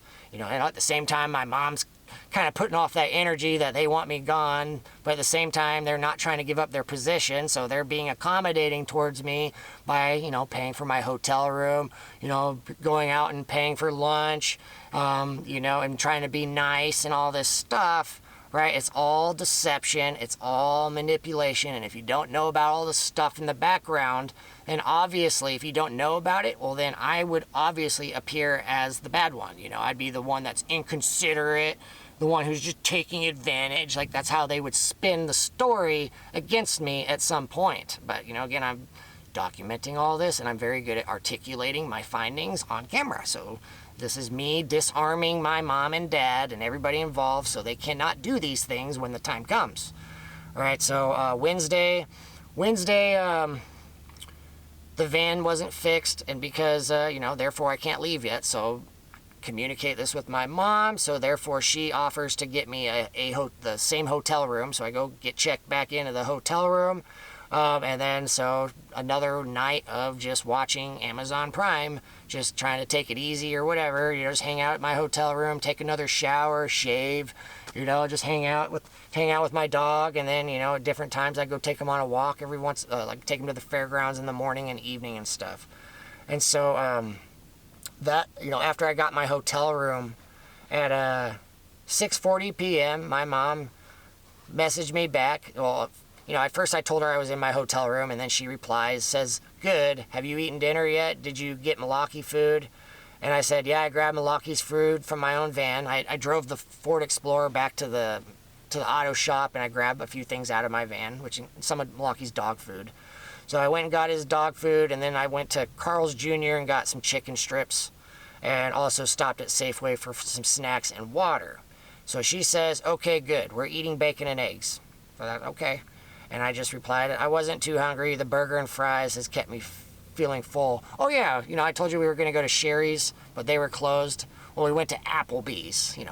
Redmond has an Applebee's, so that's where we went that previous day." I just could not figure out, I was like, where did we go eat? And it just hit my brain right now. I was like, oh yeah, Applebee's. And so I ended up getting a burger at Applebee's. My mom and I both got a burger. She got exactly what I got. So yeah, that's what that text message is. It says, "I wasn't too hungry. The burger and fries has kept me feeling full." So the following day, the next morning at 11:36 a.m., again, I'm just kind of just taking it easy that day, just waiting on the mechanic, and I stayed at the hotel until around 11. And then I checked out. I got all my stuff packed up and checked out of the hotel. And then, so my mom texts me at 11:36 a.m. She says, "We can eat another burger at Applebee's." And I just said, "I'm not really hungry right now. The stress is turning off my appetite." I was at that point I was starting to get pretty stressed out. After all this time and energy I had given my mom, it was really messing with me, the fact that all of this time and energy I've been giving my mom, I've been under this impression that she's been in this really tight situation. I've mentioned that she might be a hostage or a kid or a prisoner of Jerry's or something, like Jerry is holding something against her, not allowing her to talk, and that she's, even though she might want to tell me the truth, she's just too terrified of Jerry to actually tell me what's going on.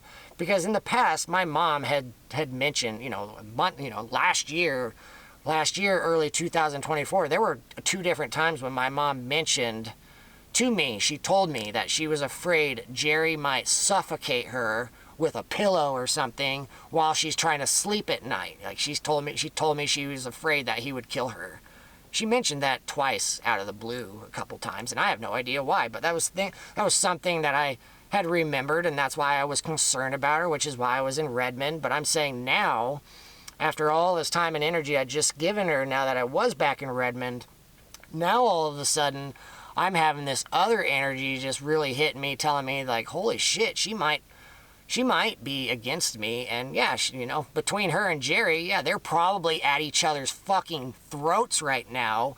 They're both probably, they both had signed off on trying to make me disappear, and they both had agreed to have all these bad stuff happen to me because they've been trying to get me under control, and therefore they could reassert their dominion over my life, right? So if they both signed off on that, okay, that's one thing. But then when things don't actually work out, or one of them does something that's bothering the other one, well, at any other time, they have no issues like going at each other's throat, where they have been in so many arguments and fights over their marriages, fights that I have witnessed and overheard and stuff. And it was just as time went forward, it became this thing where at some point, rather than them fighting each other, it became this thing where now they just channeled all their mean negative energy onto me, and I was the one on the receiving end. So all of a sudden, Jerry and Cindy, their marriage is going fine. They're good with each other. They've come to terms with what they got going on, and all of a sudden I'm on the receiving end of everything that is bothering them, as far as how I've been interpreting it, right? So that's what that text message means. So Thursday, January 16th, my My mom texted me at 11:36 in the morning. We can get another burger at Applebee's. And I said, I'm not really hungry right now. The stress is turning off my appetite. So she says, okay. And then I text her and I said, I got a hold of the guy at the, that I dropped the van off to. And he said he thought the vehicle was done, but he needed to go ask the mechanic who had worked on it. He said he'd call me back in 20 minutes. Or he said he'd call me right back 20 minutes ago. And she replies and says, I'm getting my makeup on, so I'll be ready to leave. And then I said, I got, after that text message, it wasn't long after, I got a phone call from the mechanic letting me know my van was ready. So I sent my mom a message. I said they just called and said it was ready to go, but they are going to lunch now and won't be back until 1:30, 1:30 p.m. We can get lunch if you want to go somewhere. She says, 1:30, that's a long lunch. And I said, yep. So again, they're trying to push me out of Redmond, trying to get me out of there. So, everything, as far as all this stuff happening in the background, it's just, here I am, day number 4 in Redmond, and I was probably only going to stay there for 2 days, but now it's day 4, and I still, all this energy I brought with me to Redmond, everything I've dropped on my mom's plate, well, her and Jerry are trying to get me the fuck out of Redmond so they can move forward with whatever they're going to try doing, right? So she says, 1:30, long lunch, and I said, yep. And then she says, what do you feel like, Mazatlan, Snowcap, or Abby's? And I say, Abby's is fine with me, which is a pizza place. And I said, let me know when you're ready. I'm parked down at Sam Johnson Park, one of the city parks in Redmond, Sam Johnson Park. And she said, your dad went to Bend if you want to stop in. And I said, okay. So because Jerry left in his truck and I was driving my mom's Ford Explorer, means my mom doesn't have a vehicle, which means I got to go drive all the way to the house and pick her up. And she's telling me that Jerry's not there, and inviting me to pull into the driveway, which is essentially like an invitation to come inside the house. And if there's anything I want inside my bedroom or in the garage that I own, this is when the energy starts hitting me. So Heavenly Father's energy, my guardian angels, they're like, okay, this is your opportunity, Brandon. If there's anything you want in your house, this is the time for you to get, as far as my old computer, my old cell phones that I've had stored away. I'm looking ahead. I'm thinking 20 steps ahead. And I'm like, okay, well, my plan, as far as YouTube, I'm eventually going to start talking about Dan and Kelly and my incarceration, right? And so eventually I'm going to be showing these screenshots to you guys of these conversations and things that have happened in the past. Therefore, I can give you guys a little bit of evidence for you guys to look at as far as things that happen across social media and electronic communications and stuff. I can get it to you guys so you guys have visuals to look at on my videos that I'm providing, right? So as I'm going towards the house, this energy's hitting me. Okay, Brandon, go into your bedroom, get your old laptop, get all your cell phones that you have, all your old cell phones, everything that has your old, anything with Dan and Kelly shit, get all of it. Get your chargers and anything else you want. Get it all, because you might not get another opportunity, because once you proceed forward with what you're intending to do as far as speaking on YouTube, understand you will never be allowed to come inside this house again so long as they're walking free, because once everything goes down and I start speaking about all this, well, everybody in my entire Durgan family, as far as the Durgan line, they're all going to be very upset with me, for one, and then everything I do have in my bedroom and in the garage, there's nothing to stop Jerry or Cindy from outright just throwing it all into the trash or hauling it to the landfill or putting my stuff up on Craigslist and selling it to try and get back some money. Either way, I don't know, but this energy is telling me, Brandon, get what you want. And that's all you get as far as your stuff. If you have things as far as your old electronics, you need to get that stuff into your possession so when the time comes you can extract that evidence and turn around and share this stuff with everybody who's following your story. And so that way you have visuals to provide people so people can see the type of stuff you've encountered in the past. All right, so I'm thinking 20, 40, 100 steps ahead. And these guys everybody against me, they're stuck on square one trying to figure out what to do today. I'm fucking 5 months ahead of time, I'm already planning out my story. Well, if I can survive, well, where will I be on my storyline? And if I am at that part of my storyline, this is the type of stuff I'll be talking about. Well, let's see, do I have anything I can use as far as visuals that I can share people? So this is how my brain works. You know, we're thinking about chess. Man, I'm fucking way ahead of a lot of people. I'm fucking thinking way down the line, and I'm going against people that are against me, haters, bad guys, bad apples. They're against me, and they're literally stuck with what's happening today, and they don't know I'm way fucking ahead of you guys. I have 30 different scenarios I've already pre-thought out, where it's just a matter of one scenario or the other playing out, and whatever scenario does play out, I'm already psychologically prepared. So if it does play out, I've already got a whole system of different moves that I'm ready and prepared to take if these guys try A, B, or C. That's how I'm operating. So how do you fucking beat somebody that's doing that type of shit, and you can't even, many of you don't even know what I'm tapped into. I'm tapped into Heavenly Father, the heavenly realm, and the frequencies and all the entities who dwell up there. They're communicating with me, because it's like having a birds. They have like the bird's eye view. They have the aerial view of the chessboard moving around, so they can see all the pieces moving around. And it's just a matter of them beaming a little bit of energy into my brain, and they're like, "Hey, Brandon, this is going on here. This is going on there. This might be what's going on in your house right now." We can't give you the specifics, but based off everything you've talked about, you can only imagine how fucking scared and terrified all these bad guys are as I'm speaking about all this stuff, because I've told you before, as I'm speaking on camera, it might as well be a live stream, because I'm tapped and bugged into in many different ways. So as I'm speaking, the bad guys and the good guys are listening as we're going. So by the time this hits YouTube, well, everything's already in motion. So whoever you are, if you're not part of law enforcement, all of the things that I've been talking about, everything's been going for a while already. Everything's already going. So by the time you actually watching this video on YouTube, everything's already happened. So by the time you watch my next video, there's a whole lot of stuff that's already happened in the background that you don't even know about. And so if you're a bad guy, how do you fight back against that, man? How do you even fight back against that, knowing that this is the multi-dimensional chessboard that I'm operating from? I got people playing 3D chess. They're playing 3D chess here down on this reality, but I'm operating from multi-dimensional chess. I got fucking chess pieces on different layers that you can't even see. Different fucking realities and dimensions that are stacked on top of here. And all of this stuff, I'm fucking tuned into all of it. And it's just a matter of, do you believe me or do you not? Am I just a crazy person?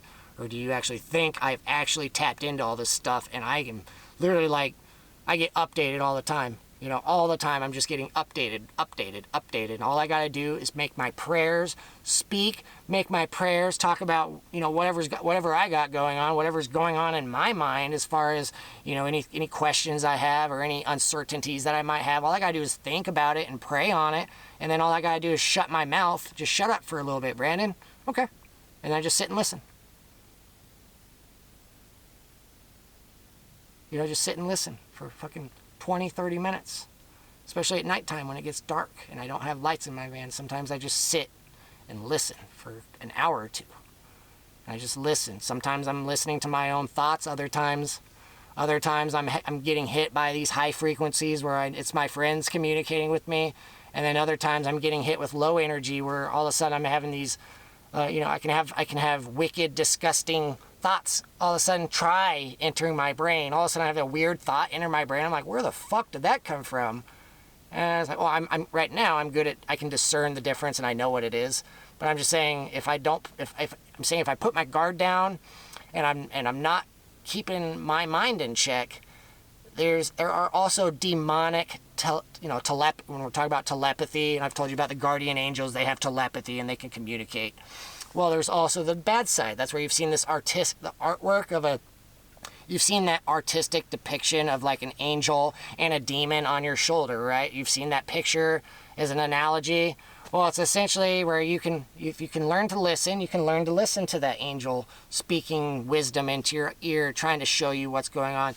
But at the same time, you can start having something that's not you. It's not you. It's something that's outside of you, but they're using telepathy or some type of energy transference to get into your brain where you can hear them. And if you don't know about it, you just associate this as your own thoughts. But they're not your own thoughts. You're having something speaking to you with telepathy, and it's trying to put bad thoughts into your brain. And at the same time, it doesn't want you to know that it's coming from this, and it wants you to claim that nasty stuff as your own. And then all of a sudden, you're letting your mind go wild on this messed up stuff, and then you're getting pulled down into these lower vibrations.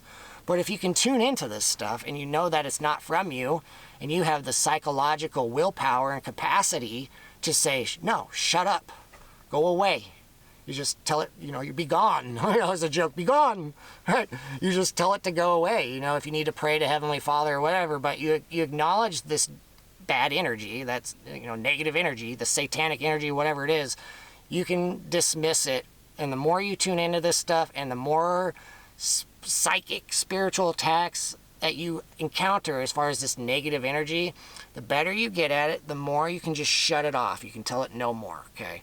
And so where we're going next, I'm trying again, I can always get deviate on this stuff, but these are things you need to know as we're moving forward, because as we get deeper into these text messages, when I just start reading all of them to you, these text messages, these things I've been talking about on camera as far as the spiritual realm and demonic attacks and then Heavenly Father and the angels, this is where a lot of these text messages, the things I wrote in my text messages, this is where it can either make sense for you and you understand where I'm operating from and how I'm communicating with my mom based off all of the conversations I've had with her in the past and the fact that she claims to be aware of everything. So again, you can't look at her as some innocent, poor little old lady that's not smart or any of this stuff. No, she's aware of a lot more than she lets on.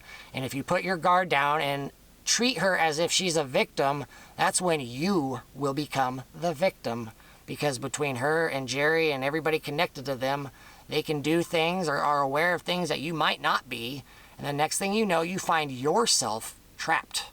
And this is me trying to empower you to let you know about this stuff and that, yes, it does exist. And I'm telling you, as we proceed forward in these text messages, I'm going to be sharing stuff with you within these text messages where had I not explained this stuff to you throughout this video and prior videos, if you're somebody who is not aware of everything I've shared so far, at face value, if you were just a random person to randomly pick up my phone and read the text messages between my mom and I, at face value, I would be the one who comes off as the crazy person.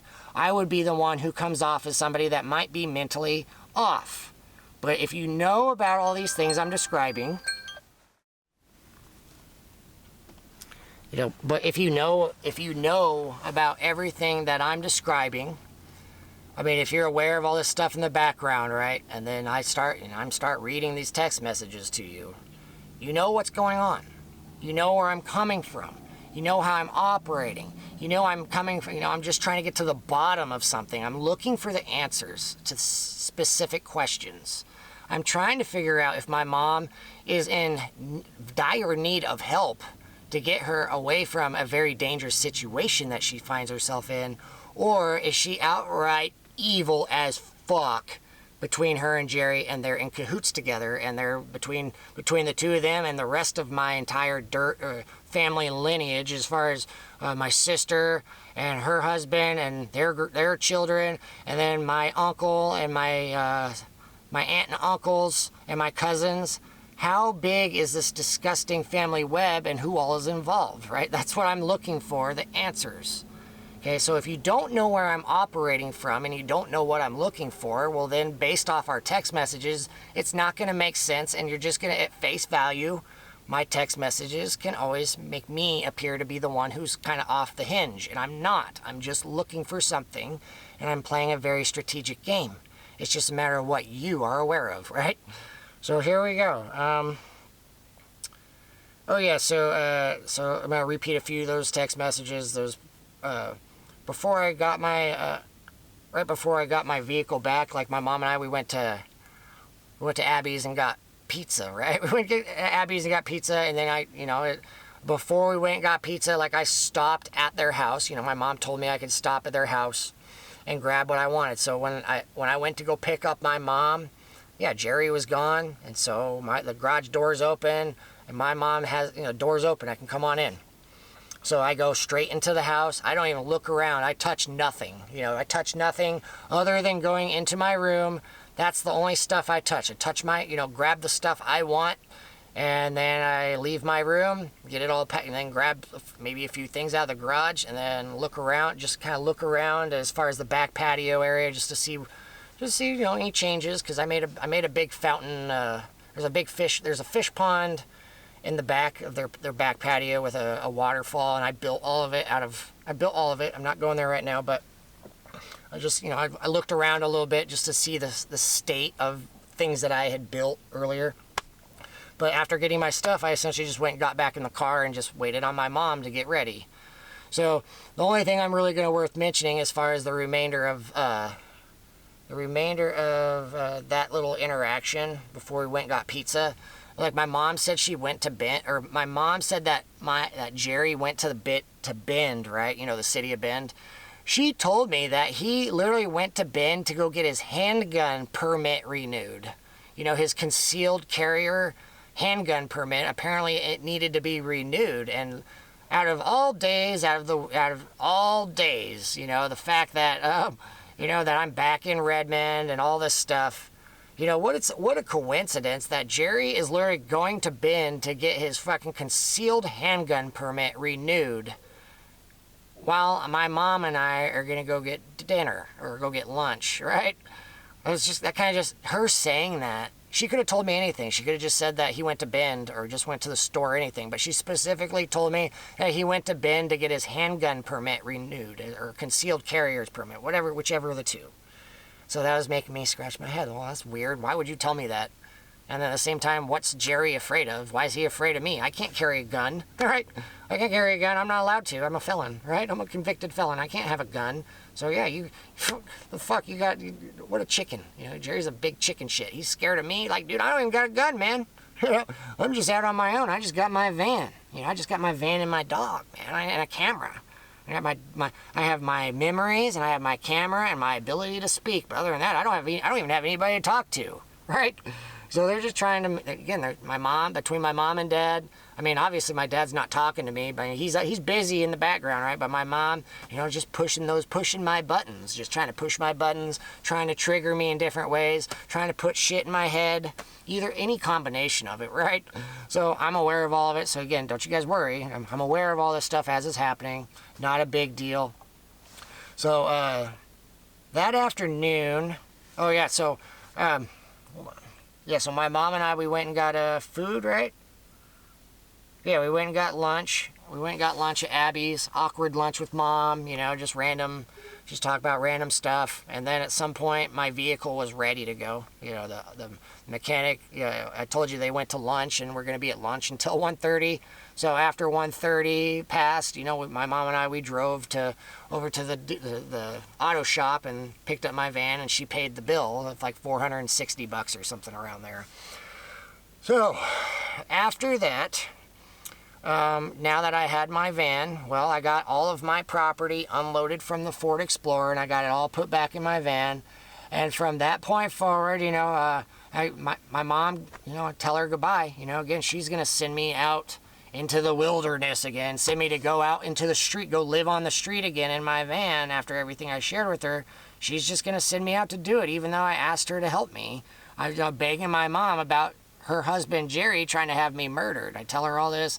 She's going to send me on my way, and I tell my mom, this might be the last time you ever see me, just so you know.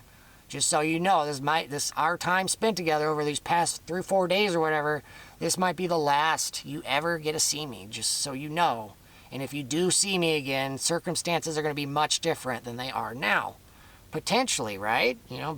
Imagine where these videos are going to go once they hit YouTube. As you're watching this, imagine the cause and effect, the domino effect, the house of cards. Imagine the fallout of me sharing this video for you to watch, and for everybody who is guilty, for them to also watch, so all of them can watch their house of cards just come crashing down systematically. Everybody that's involved, this is their entire thing just crashing down, right? Because how do you fight back against this? How do you fight back against everything I've shared?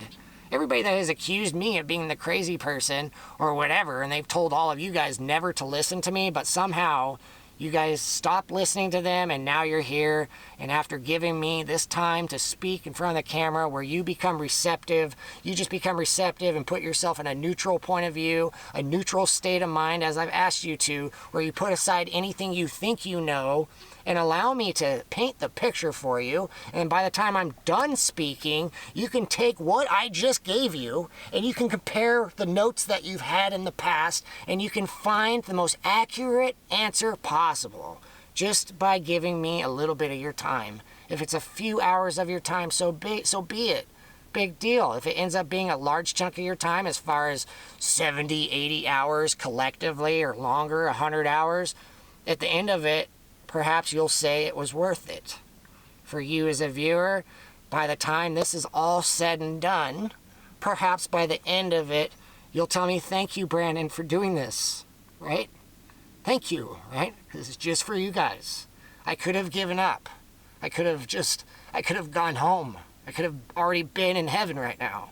As far as I'm aware, with what happened back in Arizona, when my dog got drugged and then I found out I was the one who was dead, and Archangel Azrael told me, or asked me, he's like, Brandon, do you want to go home?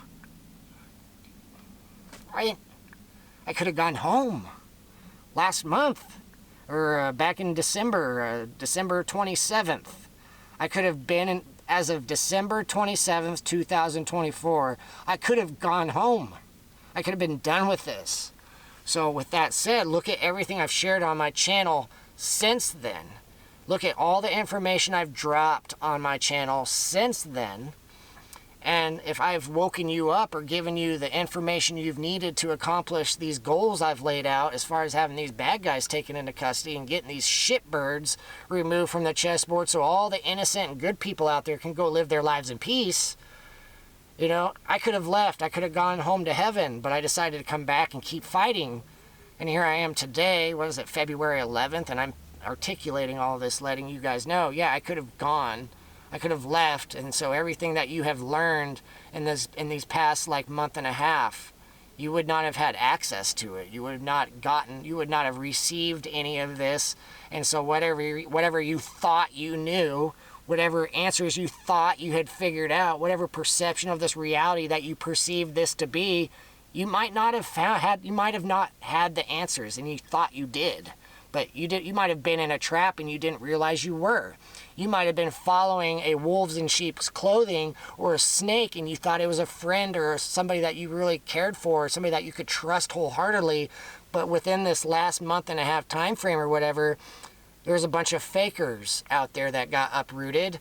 There's a bunch of fakers and liars, manipulators, backstabbers, a whole bunch of people that got flushed out, or essentially, and then all of a sudden their entire web, not only is it exposed, but a lot of people are very much fucking caught. They're caught, and now it's just a matter of what's going to happen next. Okay, so what's going to happen after everything I've shared? What's going to happen, right? Let's see. I'm just reviewing, see where we're going. So after I got my van, and my mom and we gave each other a hug, and I tell her goodbye, these are the circumstances that we were saying goodbye. This is all stuff that's happening in the background, where if you're not tuned in and nobody's telling you any of this stuff, you're going to have no way of knowing this is where I'm coming from.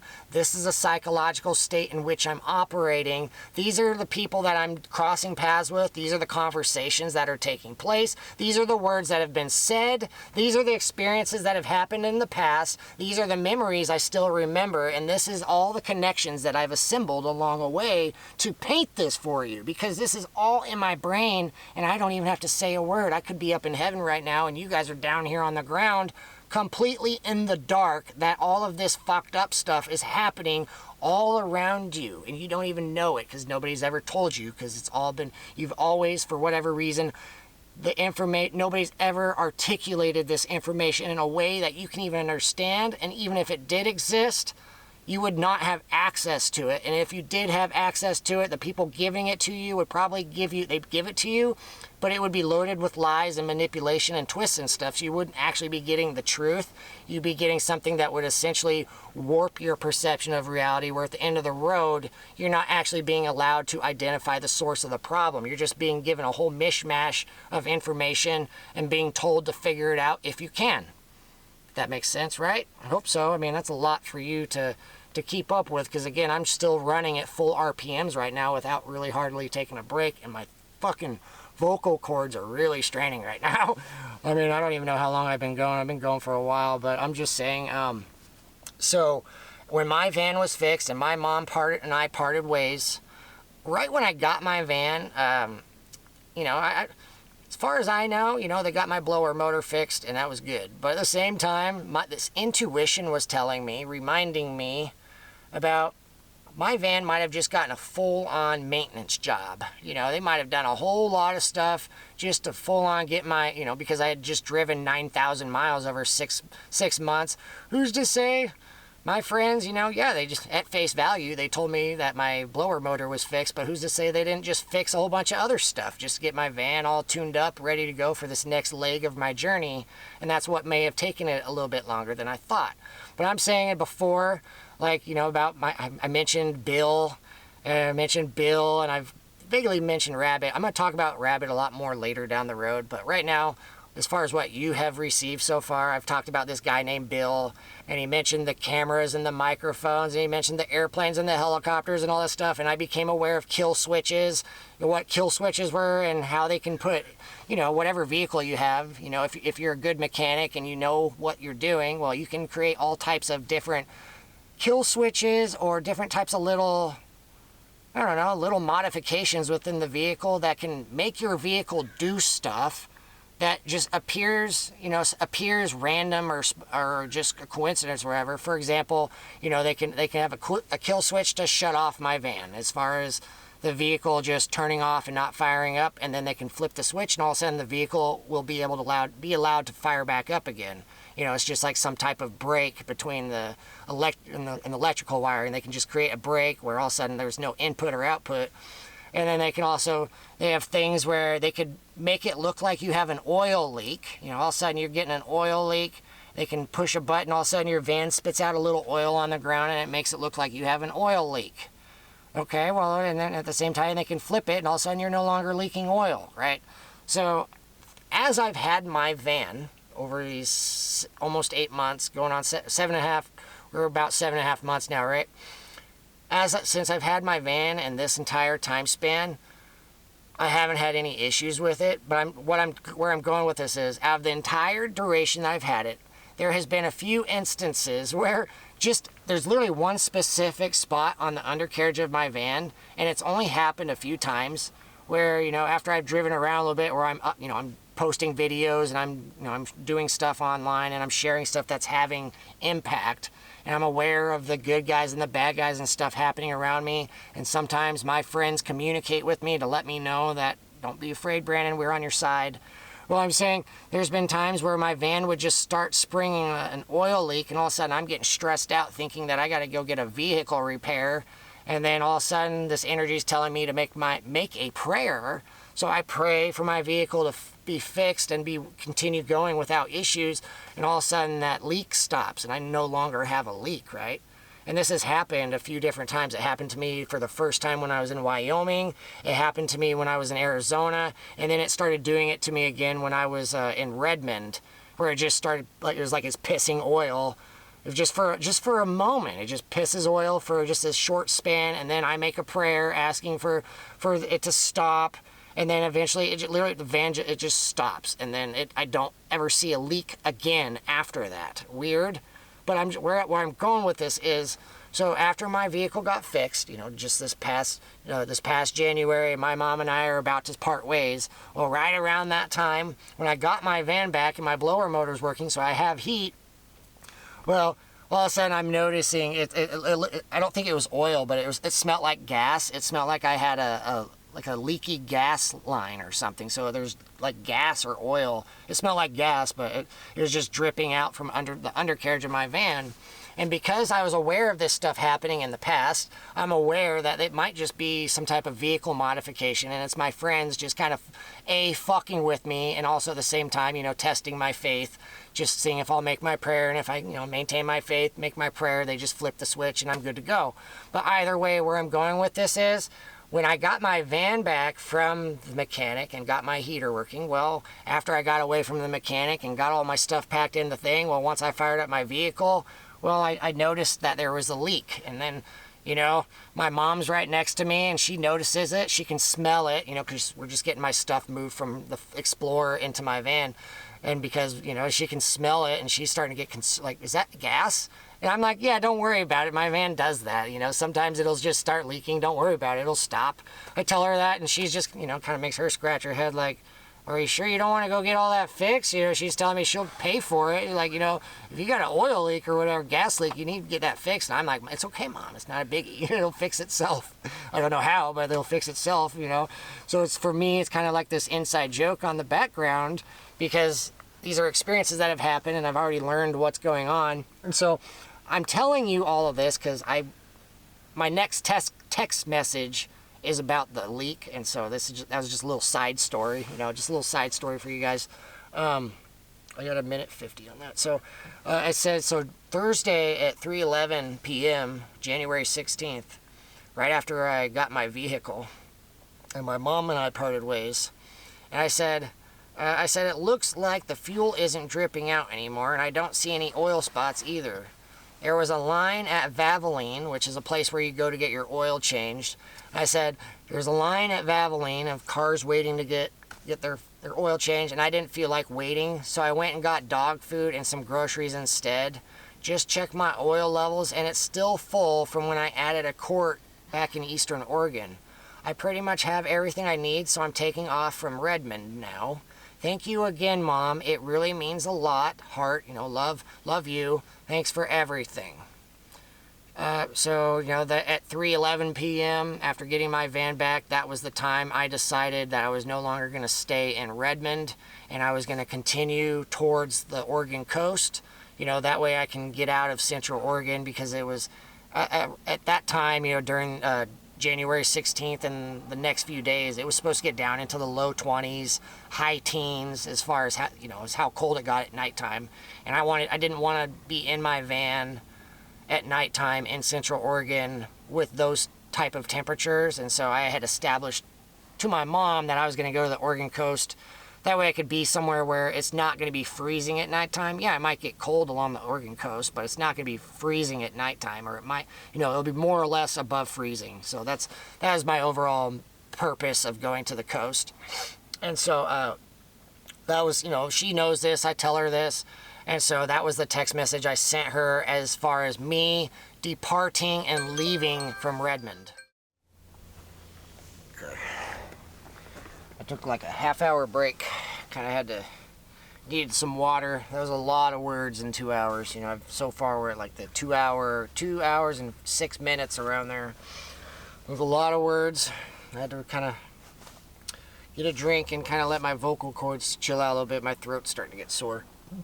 So as we're going forward, just between this last video I shared and then these past 2 hours that you've put in, so 5 hours so far, where we're at now, understand everything I've shared in these past 5 hours, I've essentially been setting the stage for the grand finale of what is going on between my family and I, where if, you know, at the beginning of the video I showed you this board, and if you remember, at let's see, yeah, on just 2 days ago, or 3 days ago now, because today's the 11th, but on February 8th, you know, so February 8th, I confronted my mom through text messaging, where I pretty much called her out and accused her of being in cahoots, you know, working side by side with Jerry with all this messed up stuff that's happened to me and why my life is the way that it is now. You know, just 3 days ago, like I'm going to show you all of the text messages, and I'm just pre-warning you, it's gonna take a while for me to even read through it, for you to even to see it. You know, when I show it to you on the screen so you can read it. So from the first message all the way until the very last message I sent my mom, we're telling her essentially that I'm never talking to them ever again, and telling her, you know, essentially to never reach out to me ever again, you know, disowning my family. Like calling her out for her involvement and Jerry's involvement and all of that. So it's all going to be in there for you to review.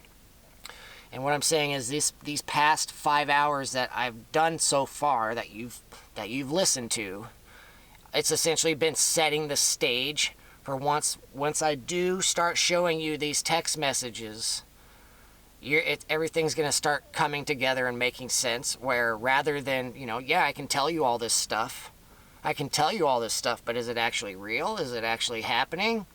Well, if you start reading the text messages I sent my mom, well, you know, when you tell your mom something, well, she's on the receiving end, and she's going to respond accordingly based off my text messages. So these text messages are very powerful and very unsettling. If you're a guilty person and you are being confronted for participating in these things I've mentioned, and you're being confronted, well, imagine the energy, you know, you've seen some of my scary energy.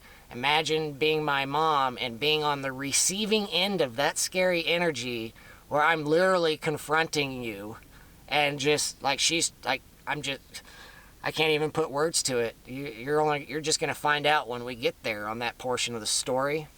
And with that said, I'm telling you about this stage that has been set. Well, if you recall, I left towards the Oregon coast on the 17th. So the 17th of January. It wasn't until the 8th of February when I would be confronting my mom and calling her out. So with the stage being set, when I left Redmond and started driving towards the Oregon coast, right, when I started heading west and go all the way to the Oregon coast, where I can no longer go any further west, and at that point it's just either north or south, right? So that's when, after everything I told my mom, as far as, Mom, please don't send me out into the wilderness again to fend for myself against the wolves that are trying to have me murdered, you know, all these bad guys, the wolves in sheep's clothing, if you've heard that expression, these snakes that are hiding in plain sight, these rats that are passing information back and forth amongst each other. Well, they're all, as soon as I leave Redmond, wherever I go, they're going to be following me, and they're going to be waiting for the perfect opportunity of the when and where, for when they're going to try making their next attempt. I already know it's going to happen. I mean, I can already, like, as a premonition or a vision, I already know it's ahead of me. I know it's going to happen. It's just a matter of when and what format it's going to happen. I have no way of knowing. I don't know, but I just know it's going to happen. The energy hitting my head, this high energy beaming towards me, is just giving me a heads up. Brandon, hope you're ready, because once this gets going, anything can happen. You are in serious fucking danger right now. Everything you shared with your mom, well, just like you said, you are definitely being listened to and monitored the entire time her and I are interacting with each other, which means everything I shared with her, well, the bad guys who don't want any of this stuff to ever become public, because I'm catching on to things that they never anticipated I would ever catch on to, And the fact that I have currently survived everything they've thrown at me, well, I'm a very big liability to what they got going on, and they're going to do everything in their power to make sure I don't continue going. They're going to try shutting this entire thing down, fucking murdering me, and make me disappear to where I'm no longer out there letting you guys know that this type of stuff is taking place in the background if you're not aware. Yes, it is, and this is what I'm up against. I'm against some very sadistic, evil people, and I know the arena I'm in. It's not a big deal for me. It sucks, but it's what I gotta do. In order to protect my friends and family from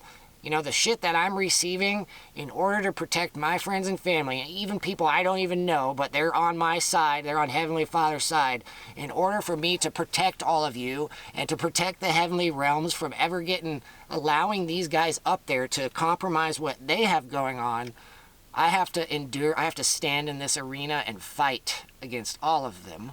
And that's what I'm equipped for. That's what Heavenly Father created me for. That's my purpose of existence, is to deal with this shit, to deal with things that nobody else can deal with.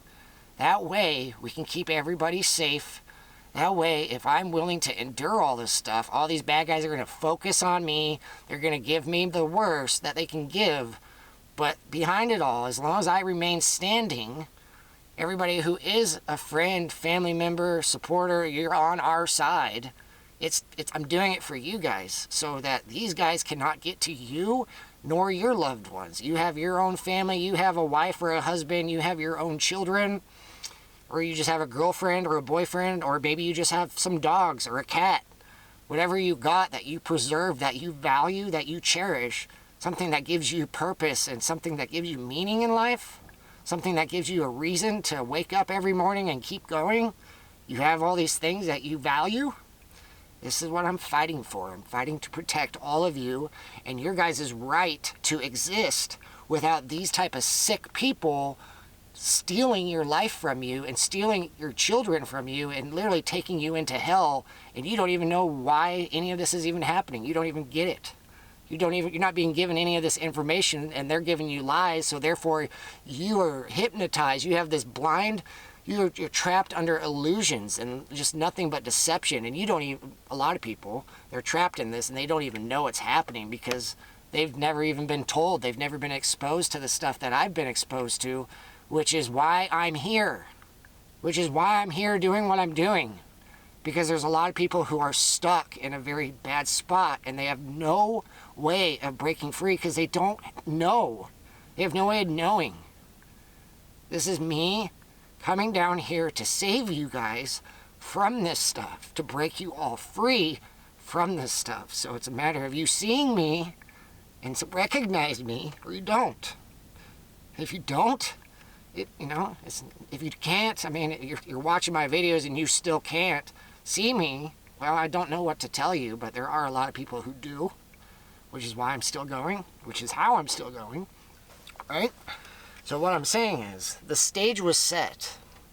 Everything I shared with my mom, everything, the stage is ready to go. Whatever is going to happen is going to happen, and I am prepared for anything, and I am psychologically and spiritually prepared for anything, knowing that I have Heavenly Father and my guardian angels and the archangels. I have them watching my back, where just in case something bad happens to me in this physical reality, where I get murdered or something horrific happens to me, they are always in the background ready to catch me and pull me out of anything that might be otherwise traumatic or fucked up. They're always there to help me, so I can always proceed forward without any doubt or without being afraid, just even though some things are really scary, I still press forward anyways. I face whatever fear I might be feeling, whatever scary stuff I might be feeling for myself, I still press forward anyways, because if the energy is telling me to do it, I need to do it, because there's a reason why I'm encountering these barriers and these obstacles and all of this resistance, is because the dark side, those on the bad side, they are trying to stop what I'm fighting for. They're trying to stop me and not only murder me, but they have their own agenda, and they have their whole long list of things they've been trying to accomplish, and they're going to try and get what they've been doing. They're trying to fulfill their own thing, and they have a lot on the line, where if they don't fucking stop me, well, everything that they've, all the time, energy, and resources and effort that they've put into it so far over all these decades or hundreds of years or thousands of years, well, it's essentially just crashing down in a matter of a few hours or a few days. Essentially, all I gotta do is get on the camera and talk, and then I can undermine trillions of dollars of money that has spent over these decades as they've been trying to build this big thing or carry out this stupid agenda that they've been doing, and I undermine it with just, I only got $1,000 in my bank account, right? Got, $1,000, $900 in my bank account, and I just undermine the entire multi-trillion-dollar industry of whatever they got going on, right? So that's pretty, that's all of them versus me. Even though it's not just me, you only see me, but I have the fucking heavenly realm, the heavenly hosts, the heavenly legions behind me, and they're all operating out in the world, doing their part in different ways. And so it's a massive team effort. So the stage is set. The stage is set, and I'm on the 17th, I'm heading towards the Oregon coast, knowing that these bad guys are just waiting for the when and where of when they're going to try their next attempt on my life to make me disappear. And then if they can get me dead, then next thing you see is my entire YouTube channel getting wiped out, right? All of a sudden my channel's gone, and then all the information you guys have had access to, gone. So that's what I'm saying for you as a viewer, whoever you are. If you haven't already done it by now, well, maybe, go get yourself an SD memory card that's like a terabyte big, or 2 terabytes. Get something that's like 5 terabytes big as far as memory capacity, and then just start downloading all my videos. Download all of my videos off of YouTube. You might need to spend $15 for YouTube Premium or YouTube Plus, whatever it's called, so you can get that function where you can download the videos. But if you have the videos yourself, or whatever happens to me, whatever happened to my channel, you guys will still have those videos, and then you guys can all turn around and share that stuff amongst yourselves. That way the information does not just disappear. You guys still have access to it, even though it might not be available in the public spectrum as far as the internet.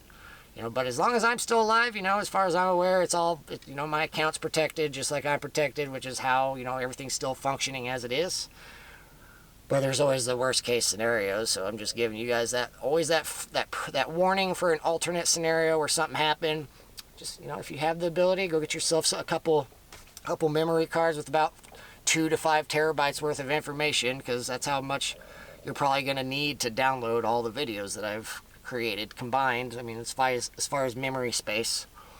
So with all of that, the next thing is I'm on my last battery for my camera. So with that being said, I'm just letting you know now, there is no way for me to finish talking about everything I've been wanting to cover in this video. So by the time my battery's dead, I don't know how far we're going to be getting, but I'm just saying the next video, essentially this next video is going to wrap it all up. I don't know how long it's going to take. It might take 3 hours too. You might have, between these 3 videos, it might altogether be 9 hours. But I'll say it might just be 8 hours. Tomorrow might just be 2 hours worth of speaking, and today's just another 3.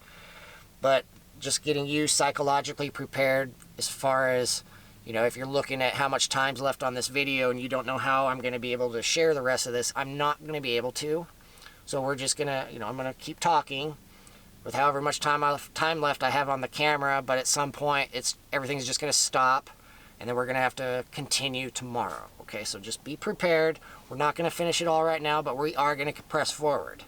Okay, because you, as you're staring at this board and you're staring at all these things, you're probably staring at the drive-by. The drive-by, you're probably really curious about that. Be like, what do you mean a drive-by? Yeah, well, that's what we're going to be talking about next, and you also probably want to know a lot about me being poisoned and what that's about.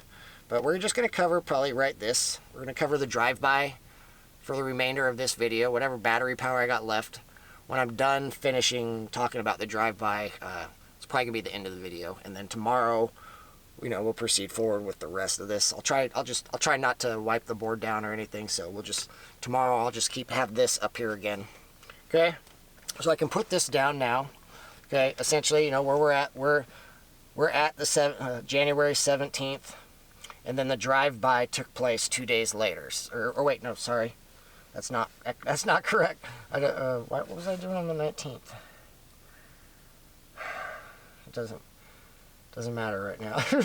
The dates and everything are really hard for me because there's so much going on, and I'm keeping tabs of everything is very difficult for me because it's just so much. You know, just think about everything I've shared so far. That's all in my brain, and then at the same time, I'm trying to keep tabs on everything that's been happening day by day or week by week. Oh my God, it's too much, man.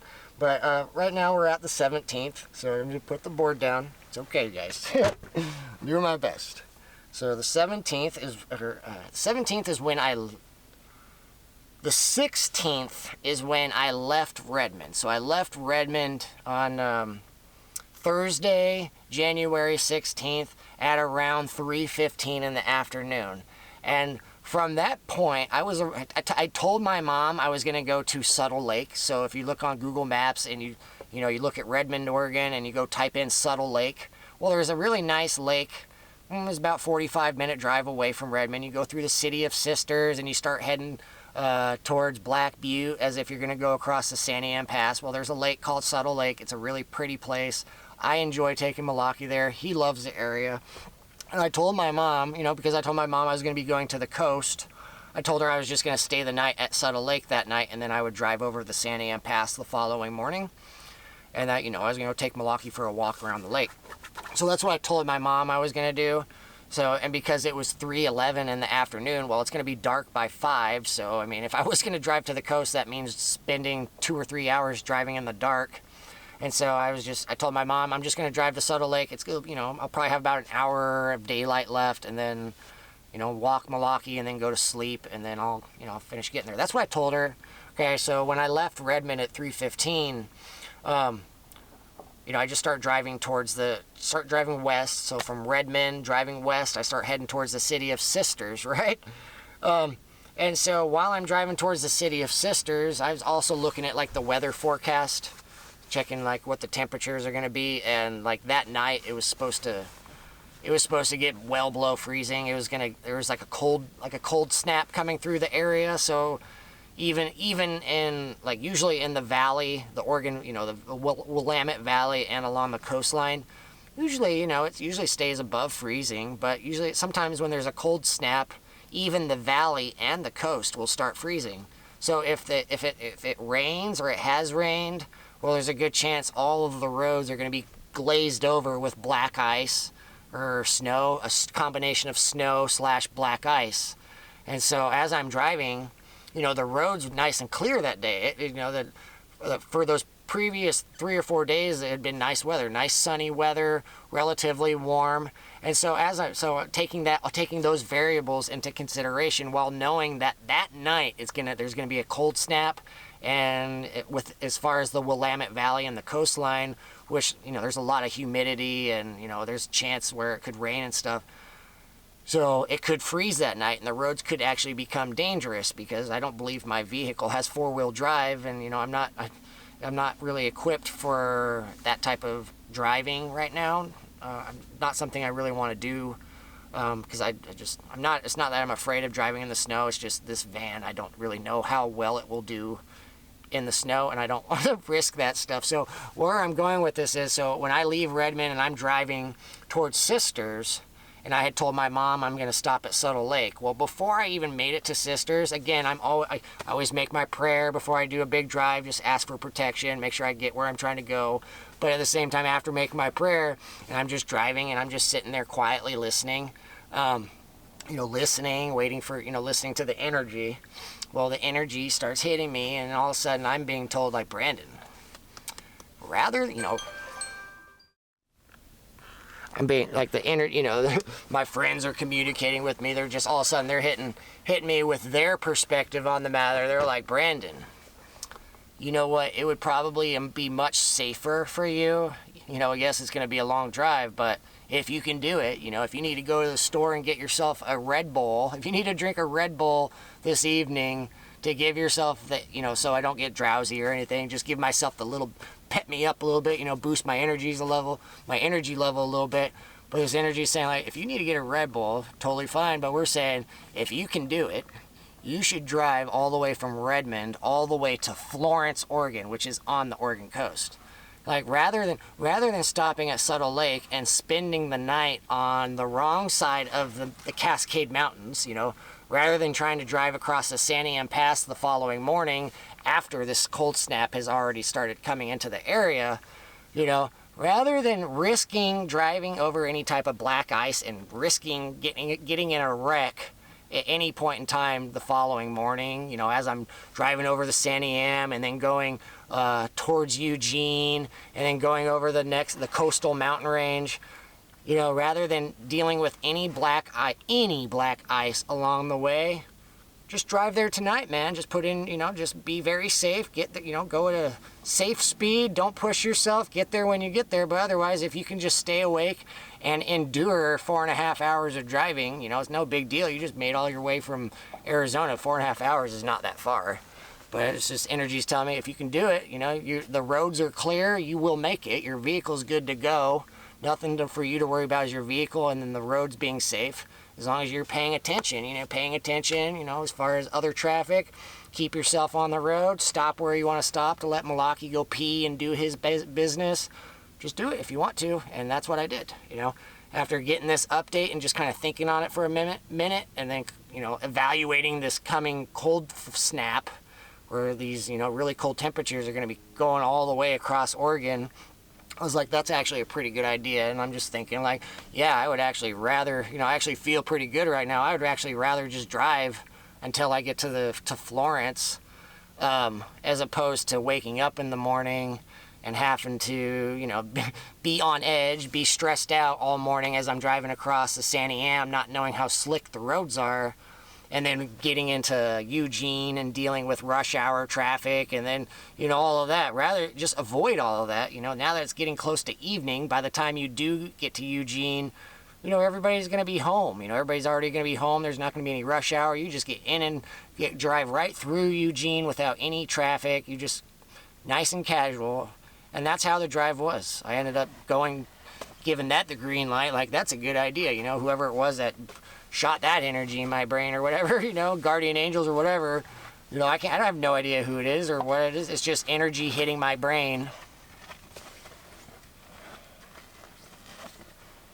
It's just energy hitting my brain, giving out this option, not telling me what to do, not bossing me around. None of that. It's just, Brandon, here's an option for you. We're letting you know the road's clear. You will enjoy yourself a lot more if you actually make it there tonight, and then tomorrow morning when you wake up, you'll be at the coast, bro. You're at the coast and you know where you want to go. So once you wake up, you can just take your time all day long, and you can just pick any place you want to stop. If you want to hit the beach, you want to go walk down on the beach with your dog, pick your spot, man. You know, just make it to Florence first. So I drove 4.5 hours or whatever, drove all the way from Redmond through Sisters, and then through Eugene, and then eventually made it to the city of Florence. So, you know, you just get on a map, you can look that up. And then that night, I ended up sleeping in the parking lot at the casino there. There's a Indian Head Casino. I think that's the name of it, maybe. There's a casino in Florence, and so I just went there and parked in their big parking lot and slept there for the night.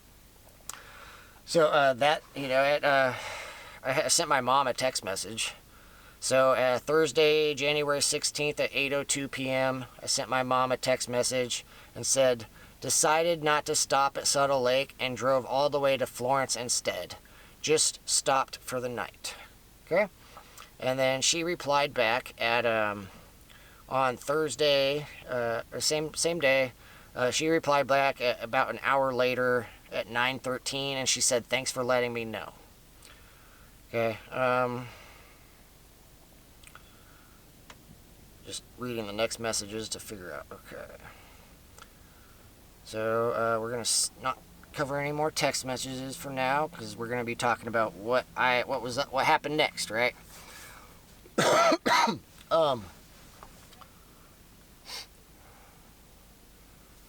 people. I get distracted easy with people just walking, if you haven't noticed. But So when I made it to the Oregon coast, I stayed the night at the casino. No issues or anything. I slept pretty good. It was really nice, shut off the van, just climb, go take Milwaukee for a quick walk so he can empty his bladder and go to the bathroom, right? And then I just climb back in the van, crawl in bed, and just fall asleep, It's like a mobile bedroom on wheels. Pretty cool perk of having the van, and you just find a parking spot and you're good to go. It's just like a mobile bedroom. Cool. So that night, no issues, go to sleep, and then the following morning, I'm up at like 6 in the morning, 6:30 in the morning, around there. I'm up before the sun, and then because usually I have to go to the bathroom in the morning. When I got up, first thing I go let Milwaukee do his business, and then I fire up the van and I drive into the city of Florence and go all the way to their Fred Meyer, the grocery store, which is where I went to. I had to go to the bathroom, go take care of my own bathroom needs.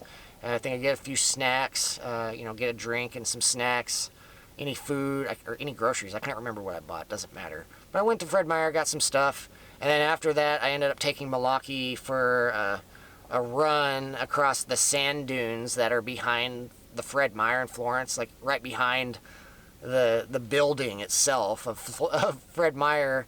There's just this big, huge area of sand dunes, and there's like a little trail that can get you out there, and there's nobody there before sunrise, really. So like around dawn, so nobody out there. Milwaukee gets to run around and I'll go run around off leash and stuff. So he gets his first little bit of exercise just from the get-go, and then at some point, we go back to the van and I fire it up because my intentions was to, like, as far as my goal, where was I going? As far as the Oregon coast, where was I gonna go? Where was I gonna sit tight? What was my plan? Well, I knew exactly where I was wanting to go because the energy was kind of telling me to go down there for a strategic purpose. Me being where I'm at now has entirely been for a strategic purpose. If you just think about chess and the chessboard and all the players on the board, well, the energy is telling me to go all the way south to Brookings, Oregon, which is right on the Oregon-California border. It's like, 10 minutes north of the California border, but still in Oregon. And from a strategic perspective, I'm telling you that I'm up against my father, Jerry, and my entire family. Okay, and I'm also telling you about Dan, and the last time I saw Dan was at Devil's Knob Road, or in southwest Oregon, somewhere near Grants Pass. I don't need to give the exact location. And so from there, you got Dan, that's potentially in Oregon maybe. And then at the same time, just about 2 hours south of Brookings, where I'm currently at, is Humboldt County. So where I was locked up for 12 months is about a 2.5 hour drive, 2 hour drive, 2.5 hour drive. Just depends how fast you're driving, But all the same, it doesn't take too long to get from Brookings all the way to Arcata or Eureka, California, which is where Kelly's at. So from a strategic standpoint, with exception to the coast, to the ocean that's to my west, well, I potentially have bad guys on three sides. You got the ocean on this side, right? And then the land, as far as all the land mass, well, from northeast, east, southeast, and south, well, I'm surrounded by, if there's bad guys out there and they're trying to get me, well, there's nowhere for me. They can come after me from any direction. And so, if I have my friends that are out there and they're keeping tabs on all the bad apples that are involved, well, they can keep tabs on anybody that's coming down if they want to, or they can keep tabs on people's communication lines as it's all happening. But all the same, as far as what I'm doing, I've told you I'm putting my life on the line. I'm putting myself in danger, fully knowing that these guys might try murdering me again because they've already tried. And then at the same time, I'm turning around and getting on my camera where, I've been given the green light to start talking about this, saying, go for it, Brandon. We know you can do it. Which is when, by, what was it? You had, sorry, I'm just scattered a little for a second. So when I started doing my recordings of the Devil's Gauntlet, well, in my mind, this is where, I wasn't there yet, because it's the 17th, and I didn't start my recordings until the 24th. Okay, but in my mind, I was psychologically getting myself prepared for the next stage of this disgusting game that's taking place right now. So I'm getting myself ready to start talking about Kelly and everything that happened from Las Vegas forward. You know, when I got away from Dan in Las Vegas, you know, everything I shared. So if you've watched The Devil's Gauntlet parts 1, 2, 3, and 4, and you've seen all that profound information, you've heard me share all that stuff, right? So before I was even recording, well, just understand, I got to go through a process. It's a process for me of getting my thoughts organized, and at the same time, I'm praying, and then I'm receiving information, trying to figure out how we're going to go forward with this in the most productive and efficient way, and also as safely as possible, while the scary stuff and danger is in the background. So these are all variables that are always moving, and I'm always praying, and I'm always listening. They're giving me their input. They're giving me advice. They're not telling me what to do. They're throwing out different variables. I can choose which way I want to go. They just need to know what my choice is, so my friends and them can respond accordingly. They throw out ideas, and I just, you know, pick one.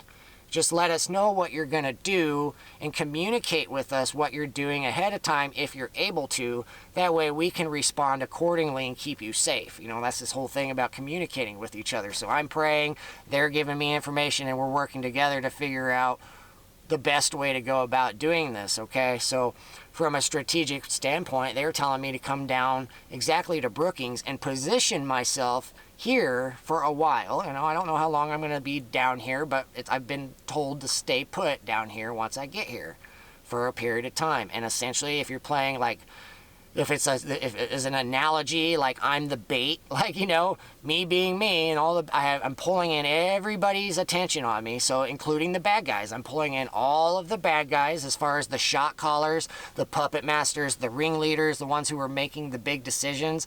Not only am I getting all of their attention to where they are focused, they have like tunnel vision. They have tunnel vision on me, and they're like in a blind rage trying to get me to shut the fuck up and trying to stop me. So I'm just pulling all of this attention in on me on purpose. And at the same time, not only am I getting the big players' attention, well, they're turning around and getting on the horn with their minions. You know, they got different ranking officers and people. You know, if you think about a military hierarchy, if you're just going to use that as an analogy, well, yeah, you got your shot callers, and then you got your officers or generals or whatever. That, you know, they're all evil, they're all fucked up, they're bad apples and stuff, but they have their own ranks within their own system. So they're getting on the horn, talking to, you know, they give their order, and then whatever officer they give the order to, that person turns around and gives lower orders or whatever to their minions. And essentially it's all about trying to figure out the when and where to do the dirty work on how they're going to get me, right? So there's a lot of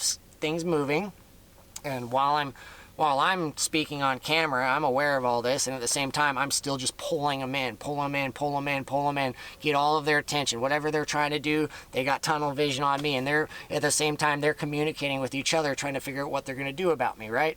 So I just got them pull them in, keep speaking on camera, Brandon, keep going, just share the truth, tell people what happened between you and Kelly and Dan and Jerry, everything you can fucking articulate on camera. If you can articulate it and paint the picture for people where they can actually understand you, do it, man. Put in the time, put in the hours, log in the work, and at some point we're going to get to the bottom of this, and everybody who is involved as far as the bad side, they're going to get theirs at some point.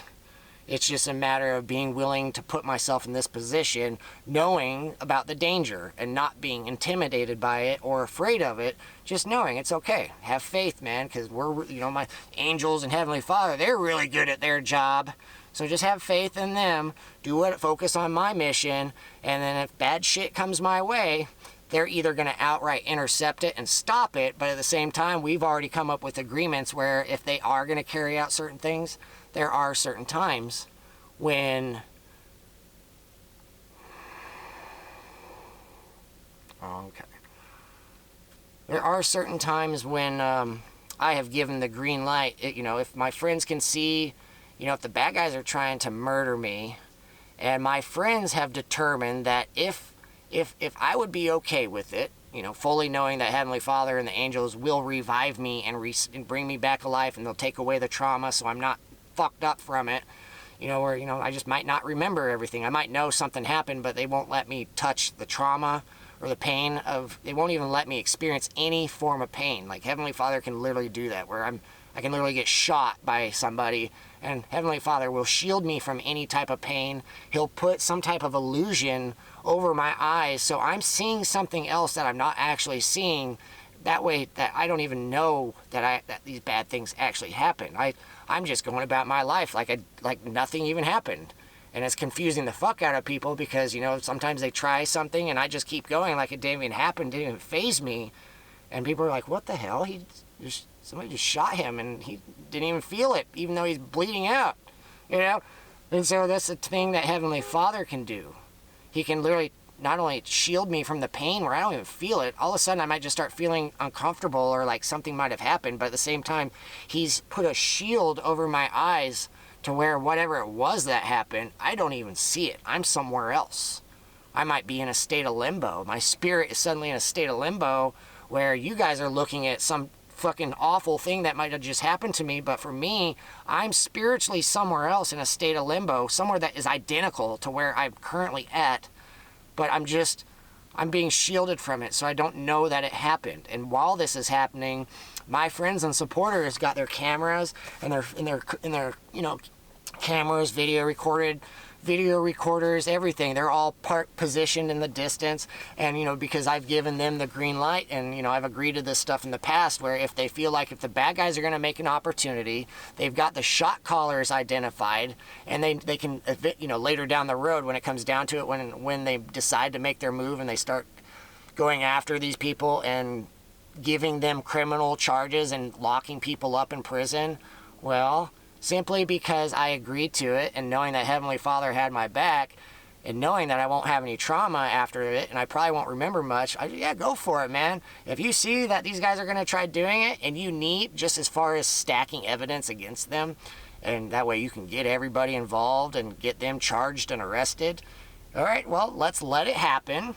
Let whoever it is that got hired to do the dirty work, they agreed to pull the trigger, do whatever it is that they're going to do, allow it to happen. Whenever it is that they find the when and where, I will go somewhere private where there's not really any witnesses and they can have that opportunity to take it. And if they do, well, I got friends that are lurking around in the distance with very high-powered cameras and they got it all recorded. So once the deed is done, and then they shoot me and then the bad guy runs off and they think they got away with it or whatever, but somehow I come back alive and then all of a sudden I'm resuscitated and then the next day I'm just going like it never even happened, but at the same time they did the deed. I actually got murdered. I actually flatlined and died, and so that's fucking murder right there.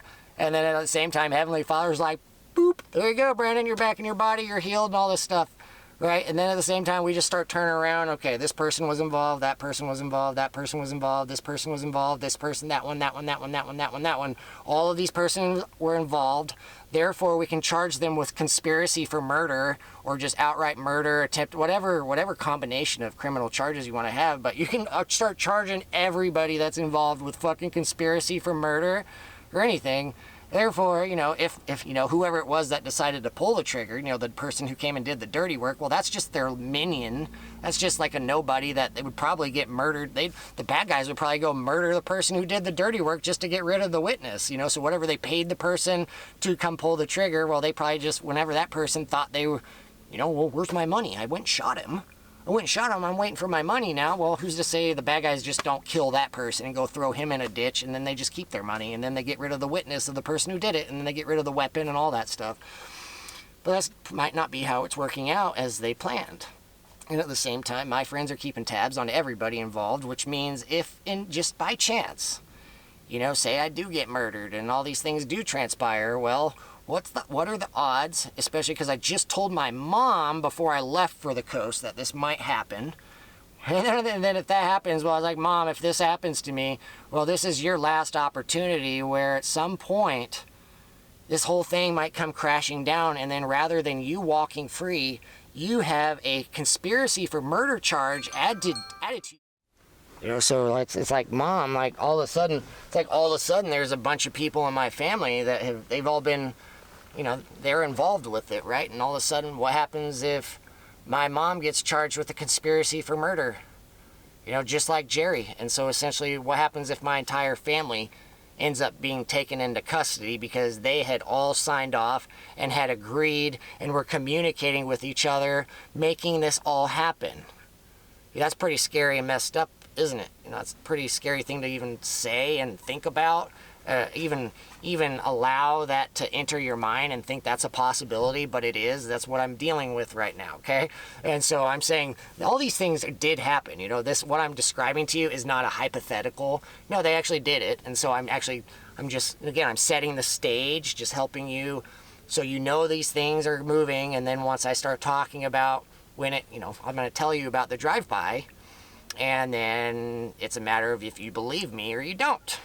And if you believe me, well, then this is where the story keeps progressing, even though, you know, they might have just tried murdering, having a drive-by and shooting me, and I might have actually got shot, and I might have actually flatlined and died, and I might have actually crossed over again and had another conversation with Azrael letting me know I was dead.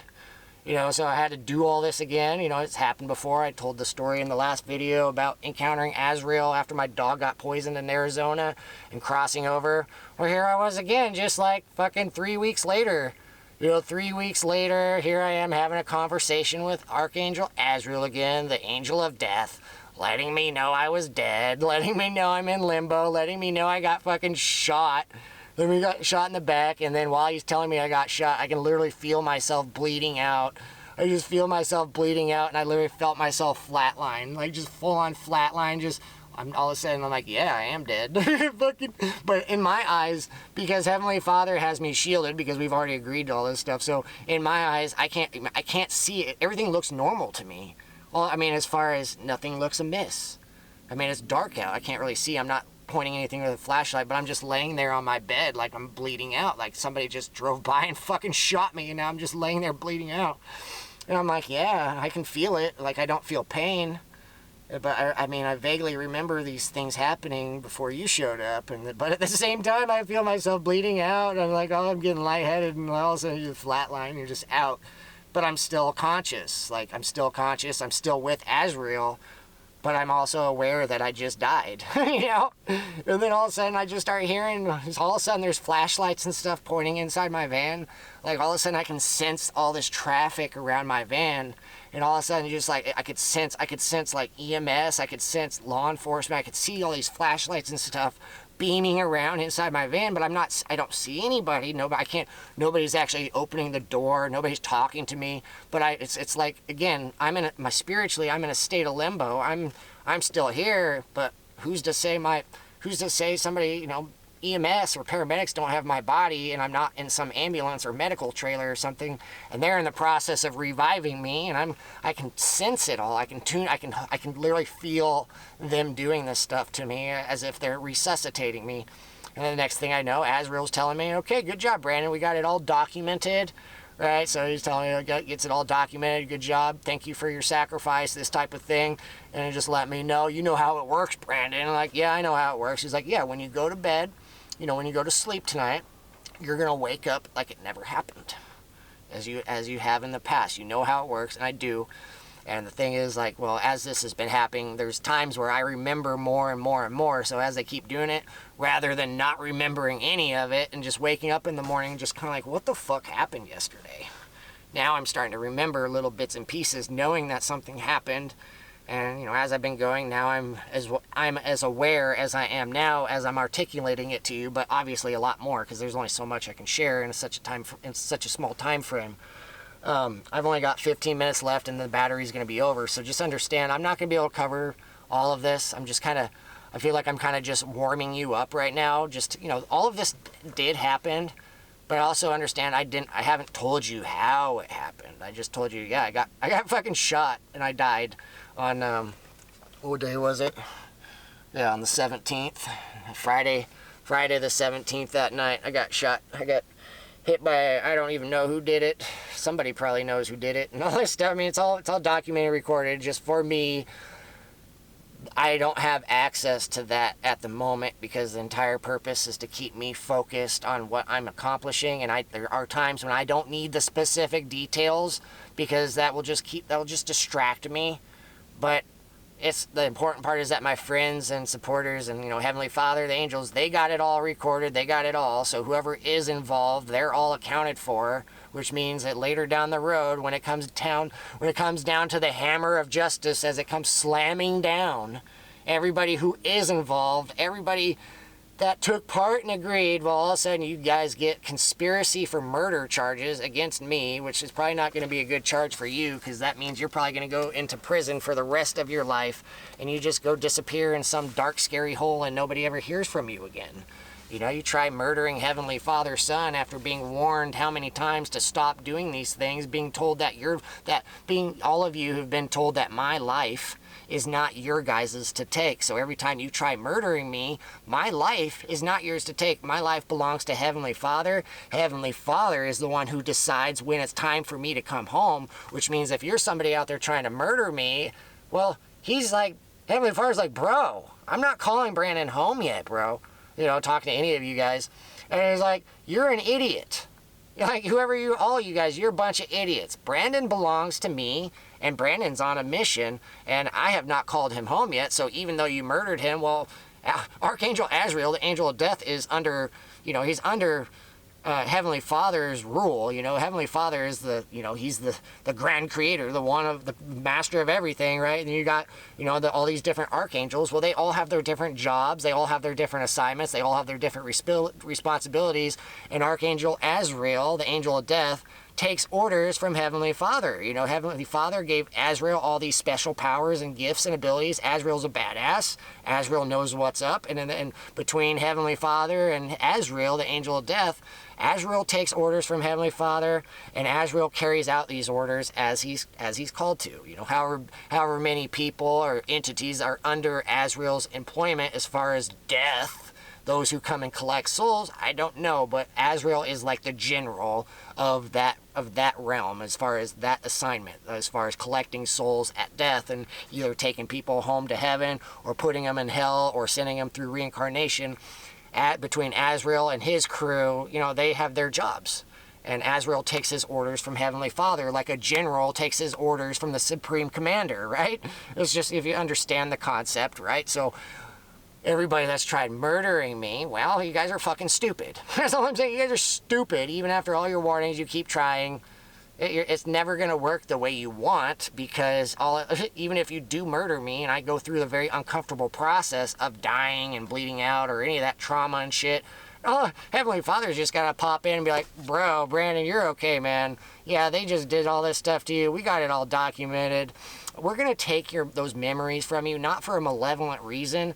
And you understand, it's so that, we're going to heal you. We're going to revive you. Whatever injuries you have is literally going to go back to normal. Like it never even happened to you. And we're just going to take those little memories away from you for now, not forever. We'll tell you all about it later down the road. But for now, we're going to take a bunch of those memories away. We might give you a little fragment of this and that. That way something happened. And then whenever it is that you decide to go to sleep tonight, because again, you're in a state of limbo, you're laying in your van, you can't, even though there's a whole bunch of crazy stuff happening around you, you just can't see it because your eyes are shielded. Your eyes are shielded, so you can't see it. So essentially, it's just like you laying in your van by yourself with your dog, even though you can see flashlights and all kinds of stuff happening around you. It's okay, because you know what's going on. So we're saying when you go to sleep tonight, when you wake up the following morning, you're just going to keep going like it never happened, okay?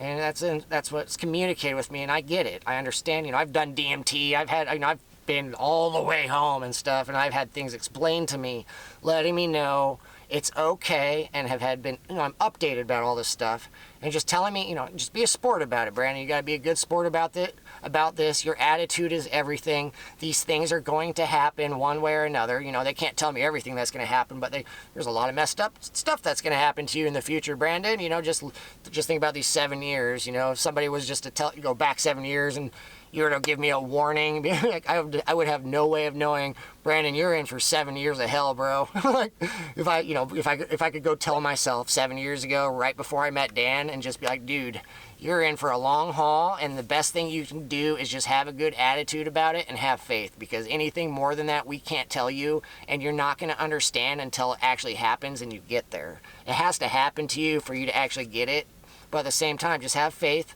we're going to be with you every step of the way. And anytime you do touch psychedelics or any of this stuff and you establish that communication line with us, we will get you updated so you're not freaking out. You know where you're standing. You know you're in good standing. You know what's happening as far as the bad guys and what they're trying to do. And we're just giving you the knowledge you need so that whenever it is, you know, when the mushrooms come down or whatever, when you come down from this or you come out of your state of limbo, any of this stuff, you're centered. So when you wake up, you know what's going on, even though you physically might feel uncomfortable, like you might have just got shot in the back because the following day my back's all fucked up for like 2 or 3 days. You know, I'm gonna talk about all this. Don't worry. I'm not kind of skipping around. I'm just, again, I'm painting the stage because I only got so much time left, and I'm gonna go into detail on the next video. So I'm just getting you all hyped up because you want to know what happened. You want to know about the drive-by and you want to hear it all. Well, okay, I'm gonna tell you, but not in this video. It's gonna end here in a few minutes. And so this all just happened on the 17th, right? So I got shot, and then the following, you know, I'm gonna go into detail, but we're concluding. I'm going to kind of start slowing down a little bit. So that's going to be in the next thing, so you can be excited for that.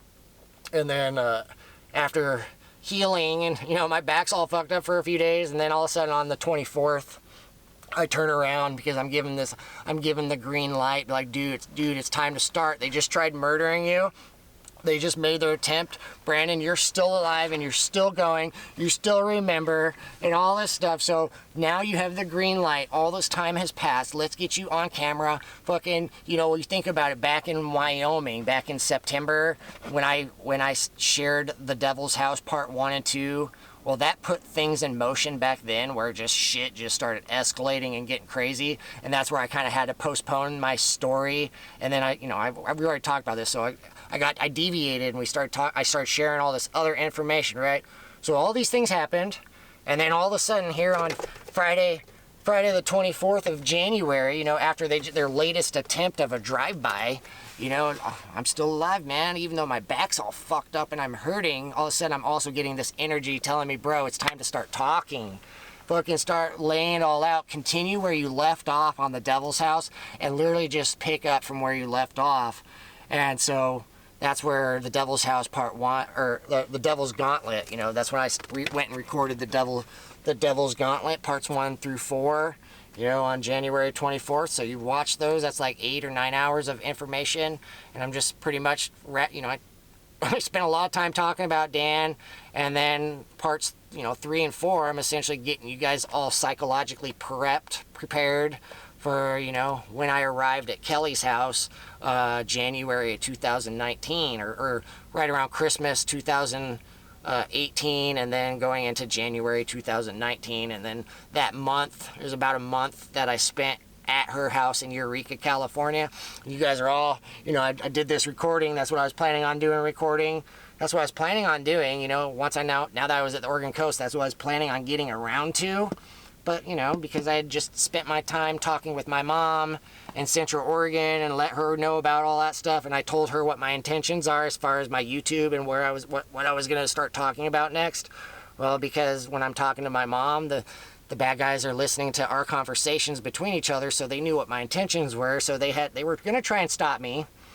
And so as soon as I made it to the coast, they found an opportunity to take their shot. I like a thing of bait, I put myself in a very, you know, I went to a very secluded beach where there was like nobody there except for like a couple cars, and I sat at this secluded beach for all day long. You know, I left Florence that morning, you know, when I made it to Florence that morning, you know, after taking my dog for his run, we ended up driving south, almost to Gold Beach. We drove just south of Humbug State Park. If you can look that up, it's called Humbug State Park.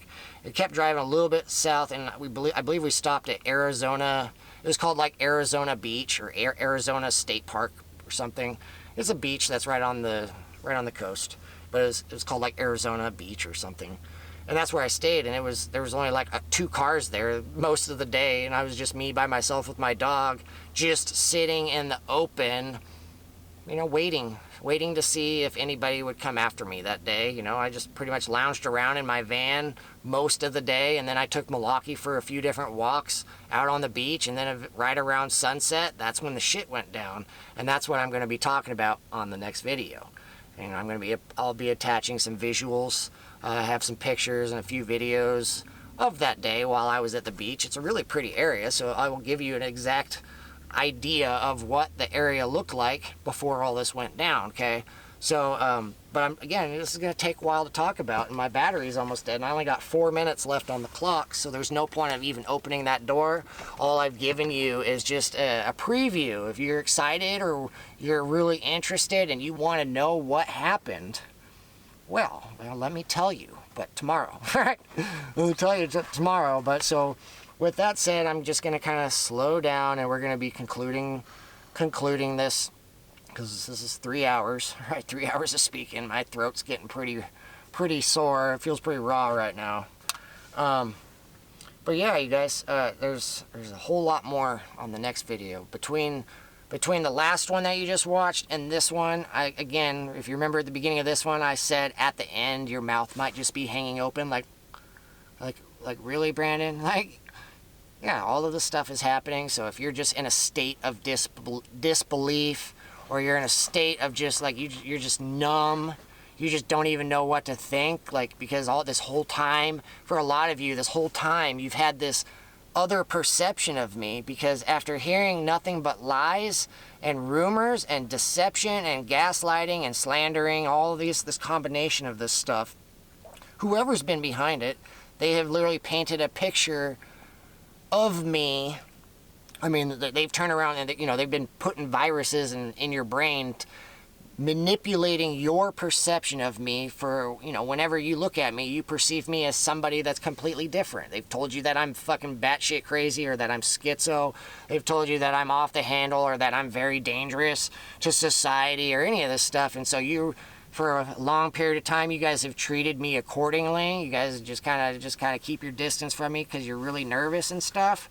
Well, I don't know what your perception is. I don't know what you've been told. I don't know where you currently stand right now. I'm just saying, in the past, these people have done that to try and warp your perception of me, to try and bring me down. So you guys would never give me the time of day where you actually just sit and hear me out. Like, just hear me out, you guys. Just, if you have the patience and you have the cognition, the psychological cognition to process this information without getting overwhelmed, and you can actually retain it and start making sense of it, well, at some point you'll see that everybody who's been telling you that I'm off the rocker and that I'm one of the villains, that I'm the bad guy, well, that's their objective. If you think about tactics and strategy in the context of psychological and spiritual warfare, well, if you're part of the bad guys, the dark forces, well, don't you think as a form of warfare, as far as tactics and strategies, well, wouldn't that be something you would implement against the common person,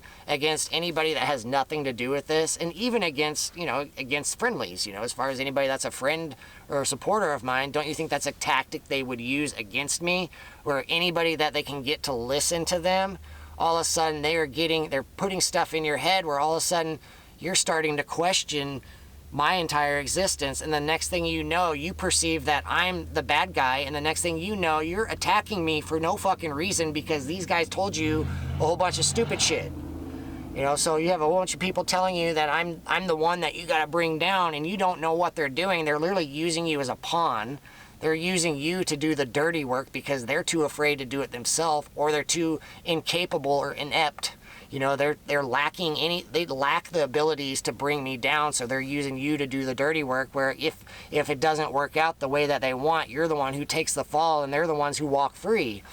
So you're walking around thinking I'm the bad one, and you're taking orders and listening to these people while you're trying to bring me down. And I'm like, you guys, stop doing it. I know what they're doing. It's getting me really agitated that you guys keep doing it. I don't like it when you do this. It's making me mad. And at some point, I'm gonna put my foot down, and this is gonna stop. But there's been this period where I've just been allowing this stuff to happen, and at the same time, I'm willing to forgive people just because they didn't know. They've been getting lied to, and that's part of the learning process for people to wake up. My clock's about out, so happy. Good night, good evening, or good morning. I'll see you next time.